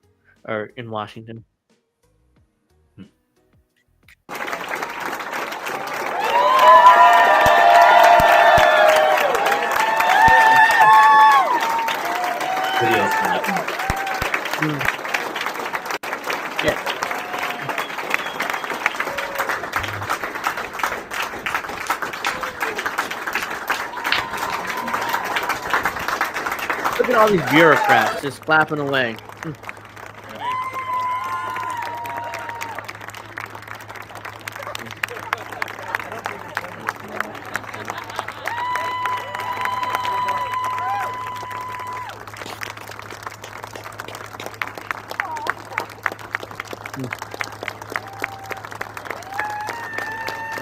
Fuck you. Yeah, they're all leaving, and the bureaucrats love them. They all hate Trump because they're probably Trump's going to try to fire a lot of them. So, which is why they're all sucking up to. All right, so it's 8:43. So what's going on this week in the NFL playoffs? Because we're gonna wrap up anyway. So let's see. Looks like we got in the divisional round the Houston Texans versus the Kansas City Chiefs. We all know the Chiefs going to win. Don't bother watching that game. Yeah. The Washington Commanders are playing. Cancel that game. Cancel it. Yeah, I mean the Chiefs are going to the Super Bowl. So Texans are good. I'll give them that. They've been a good team lately, but yeah, they have been, but they're not going to beat the Chiefs. If they beat the Chiefs, by the way, it's like holy shit, the world's exploding. The Commanders are I'm about to say the Redskins. Excuse me, the Commanders versus the Detroit Lions. The Lions. I think Lions going to win. Yeah, they're 15-2 or 14-2. They're an incredible team. The Rams against the Eagles. That's a more interesting matchup. Yeah. I think the Eagles take it ultimately. I do too. It's an interesting matchup. And the last matchup in the divisional round will be the Ravens versus the Bills. I think the Bills got that one too. Yeah, even though I love Lamar Jackson and his ability, but ultimately I don't think he has enough talent around him to win that game. So So it's I going to think be the Bills. Chiefs against Bills, and then Lions against Eagles. The AFC Championship game will be the Chiefs and the Bills, I think, too. Lions and Eagles, I agree. And let's see. We'll come back next week and see whether we're right or wrong. But heading to Championship Sunday, but yeah, I mean, I don't see the Texans winning that game against the Chiefs. Hell, I mean, what is their over and under in the betting markets for the Texans? I don't know. I usually don't pay attention to the betting stuff. Yeah, because let me see. I'm curious. Over, under. Oops. Texans. Here we go. Oh wow, the spread is 8.5 points for the Chiefs and Texans.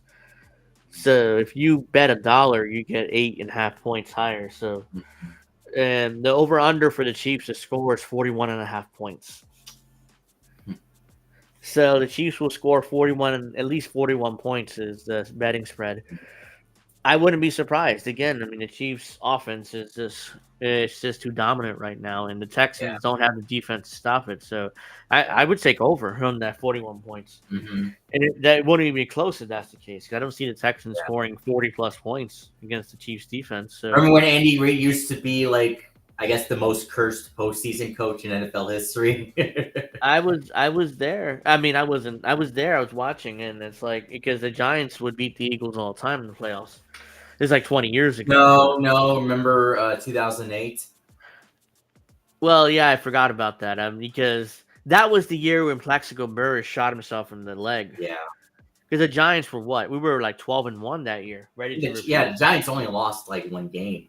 Yeah, right before Plaxico shot himself, we were like 11-1, and it's like, oh my god, we're going to win the Super Bowl again, back to back, and it's like, oh shit, he shot himself, gone the rest of the year, and the Giants limped into the playoffs and lost to the Eagles. So yeah, and they scored a single touchdown, so it was 23-11 or something like that.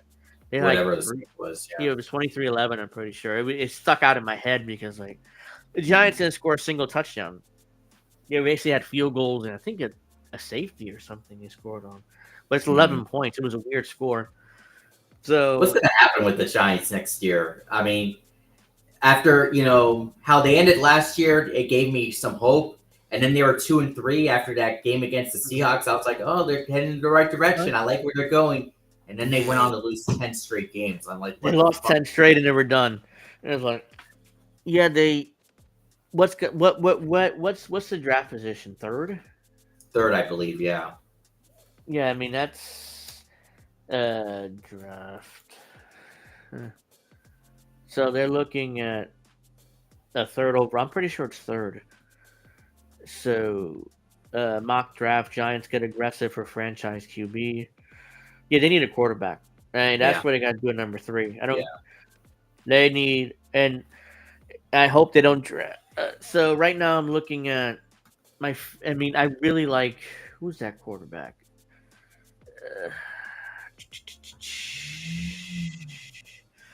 The draft order is determined using 2025. The Giants are projected to pick Cam Ward of Miami. I mean, if he works, then whatever. But they're as of now projected to pick Cam Ward. So, and I'm like, look, there's always been this joke that the Giants never had a black quarterback, so the ownership's racist, but it'll be the first ever black quarterback they've had. So he's 6'2", 223. He's he threw for 43 touchdowns and 4,000 yards this year in Miami. So look, anybody's improving from Daniel Jones. I mean, honestly, I mean, he was so bad, and it's like, but what do you think of him keeping the coach and the general manager? Because I thought they'd both get fired, but they're keeping him. I'm honestly not surprised that Brian Dable's staying. I'm not surprised. I mean, at this point, who's gonna? I mean, you're really gonna be better if you fire him and put someone else in. Because he proved himself. after the 2022 season, he proved to be a really good coach. It's just I think just the team he has really sucks. But Joe Shine, I will admit, see you, Steph. Right. But Joe Shine, I guess I'll admit a little bit that maybe I was surprised that he's staying. Yeah.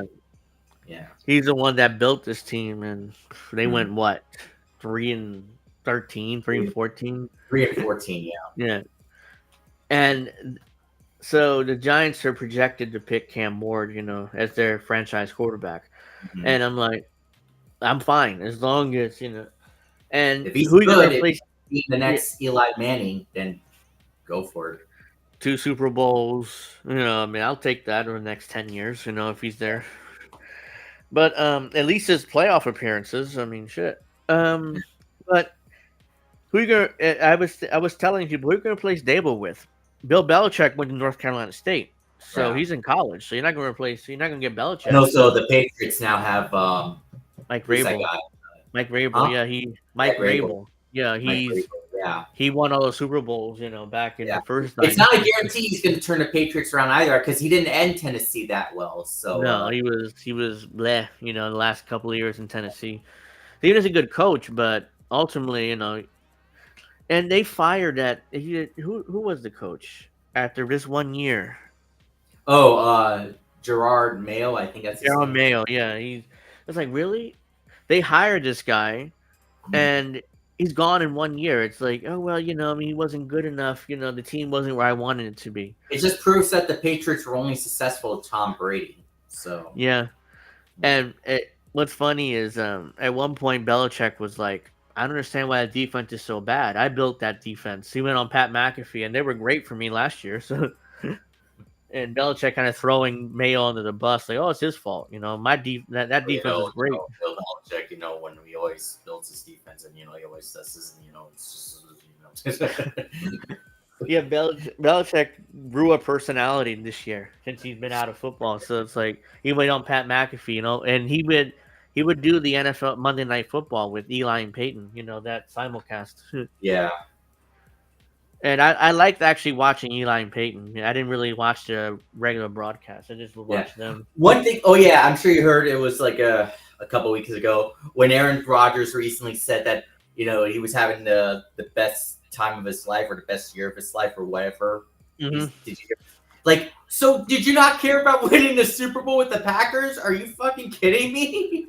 Oh, Rodgers is kind of like, he's out there, he's in his own world, The Super Bowl is like, yeah, that's nice, but this is the best year of my life. So I guess the losing record, I guess that suits him.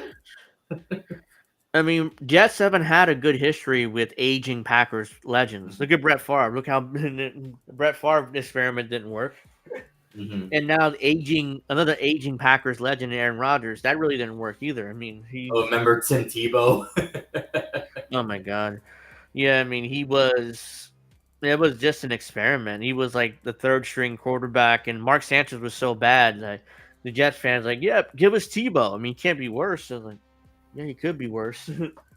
Like, you have keep Mark Sanchez out there.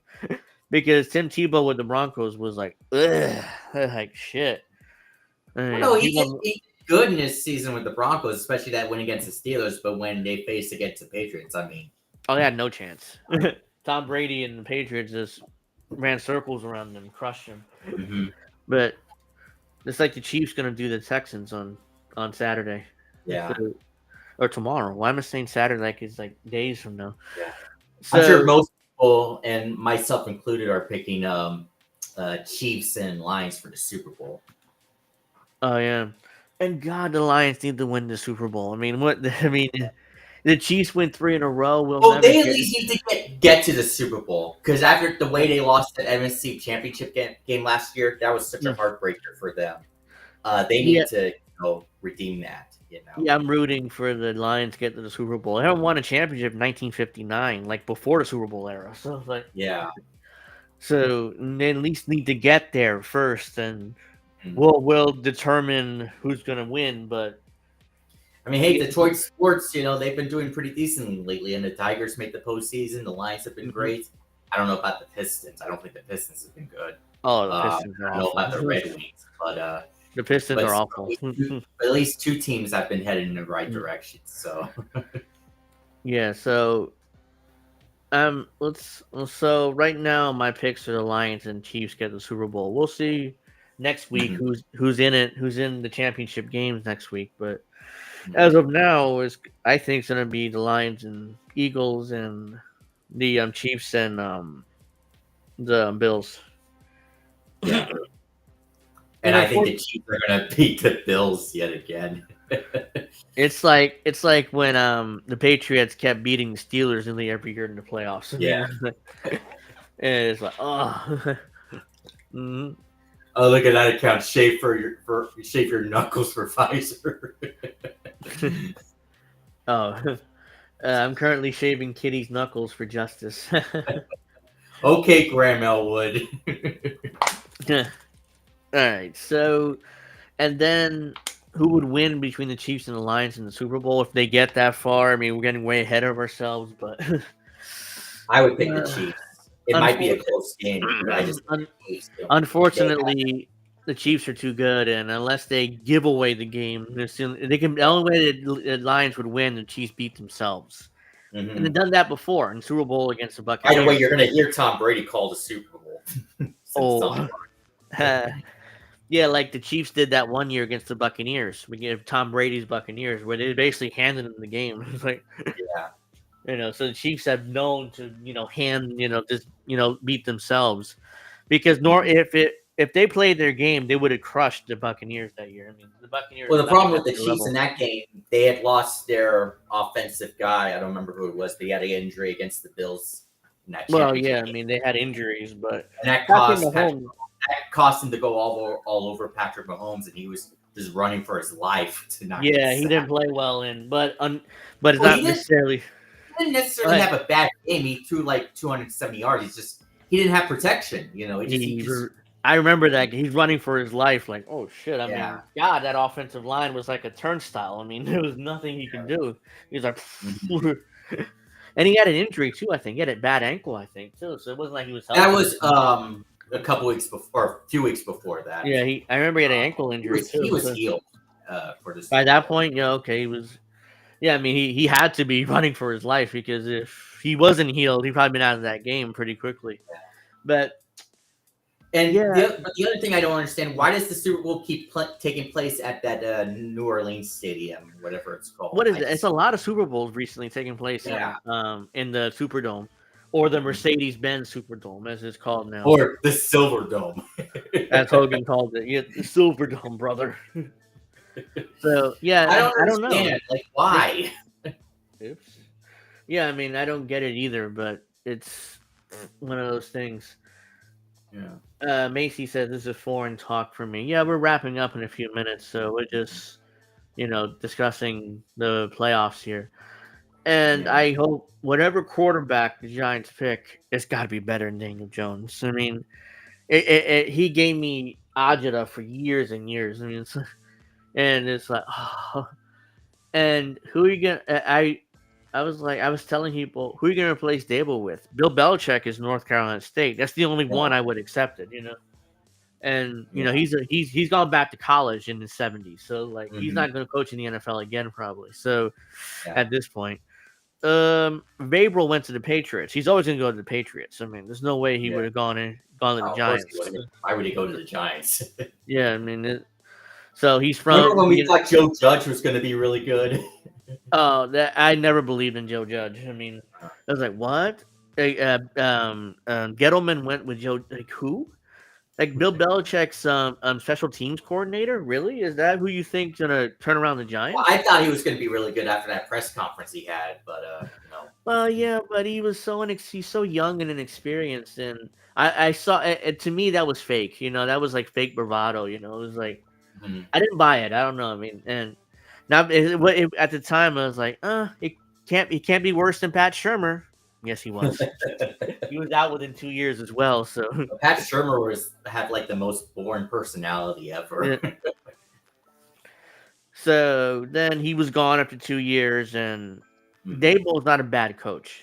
I mean, I still believe in him. It's just that his rosters were awful. What are you supposed to do with them? You know?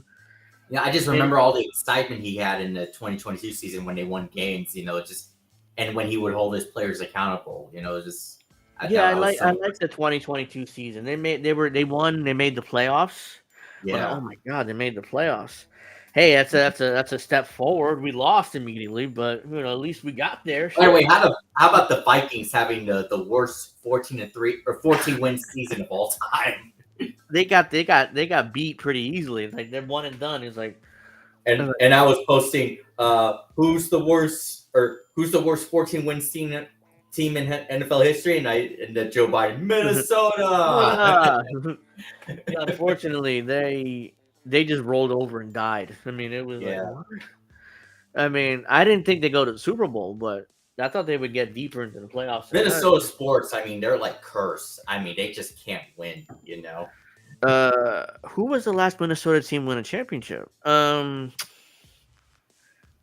it the Twins in the early 90s? I think that might have been Twins. 91, I believe. I think they beat the Braves in the World Series. Yeah, the last. I think the Minnesota. Wait, the WNBA team, the Minnesota. They won, but I wasn't counting them. Championship not too long ago. I forgot it. Yeah, they did win, but it's a WNBA, So I didn't think of them, but yeah, you're right. They did win recently, but before that, it was the Twins in like 91 in the World Series. So there's New York football is in horrible shape. The Jets aren't good, but the Giants are worse. So it's like I can't make fun of Jets fans this time. I mean, we Giants are worse. So it's like to the point where you want to wear a paper bag over your head going to Giant Stadium, or MetLife Stadium, whatever it's called now. I still call it Giant Stadium. So all right, so it's past 9 o'clock, and my battery's almost dead. Let's see. Black Cookie says, now Jacqueline is gone, it's my chance to be bad. Bro, are you okay? I'm fine. I mean, I don't. My battery's almost dead. That's why you can barely see me. But other than that, I'm good. I'm just. By the way, tomorrow night is Pro Wrestling Talk, 8 o'clock. We'll be talking wrestling and then watching clips in hour 2, where I'm sure Alex will be with us again. Yeah, and in the hour 2, before we play like I mentioned to you, before we play my clips, you and Steph play clips before that. And like I mentioned, play the the Matt Hardy Edge Lita Rio. Right. Okay. Yeah, we'll get to that. And tomorrow night is Pro Wrestling Talk, Saturday, 8 o'clock. The next 2 Saturdays after that, though, it's going to be kind of chaotic because we're going to have Royal Rumble February 1st, and next Saturday is going to be Saturday night's main event. So both shows will be on Sunday. Where's the Royal Rumble taking place this year? Lucas Oil Field in Indianapolis. Oh, yeah. The Colts home, basically the Colts home park or stadium. So that's where Rumble's taking place this year. February 1st, 7 o'clock. So we won't be on that Saturday and next Saturday either. This Saturday will be on 8 o'clock. So I want to make that clear. But the next 2 Saturdays we're not on. So it's going to be on Sunday at 7. So that's a programming note. We'll remind you again tomorrow. But for now, I mean, I want to thank everybody for watching. They stage it for billionaire bets. You mean the NFL? I mean, Steph says the same thing. The NFL's, set up already. So they already. So I don't know how true. I mean, that's her opinion. But I still enjoy, talking about the playoffs and stuff and the NFL in general. But playoffs. All right. All right. So I want to thank everybody for watching. Make sure you like. Make sure you give me a subscription. Share the content. Stick around for INN on the INN channel because we're replaying an episode of Jesse Jet's podcast. By the way, I found when I mentioned to you when I couldn't find the wrestling episodes on Rumble on your channel. Turns out some of them are on the other channel. The other INN. Either in your channel and in the other INN channel. Yeah, I mean they're all over the place. Those episodes for some reason. So I don't know what happened there, but. Yeah, make sure you check Pro Wrestling Talk tomorrow at 8. Make sure you stick around INN for the Jesse Jet replay. It's at 10:30 Eastern. And I want everybody to have a nice weekend. And I'll see you guys next Friday for another episode, Angel in the Afternoon, and Donald Trump be president. So we'll see what happens in that time. But have a nice weekend, everybody. And wait till we get to baseball talk again with Dave. Oh, yeah. Yeah, I got to reach out to them. I also got to reach out to Dave about another episode I want to do with him, but I still haven't gotten around to it. But yeah, we'll definitely set that up. Maybe March or something, or February, depending how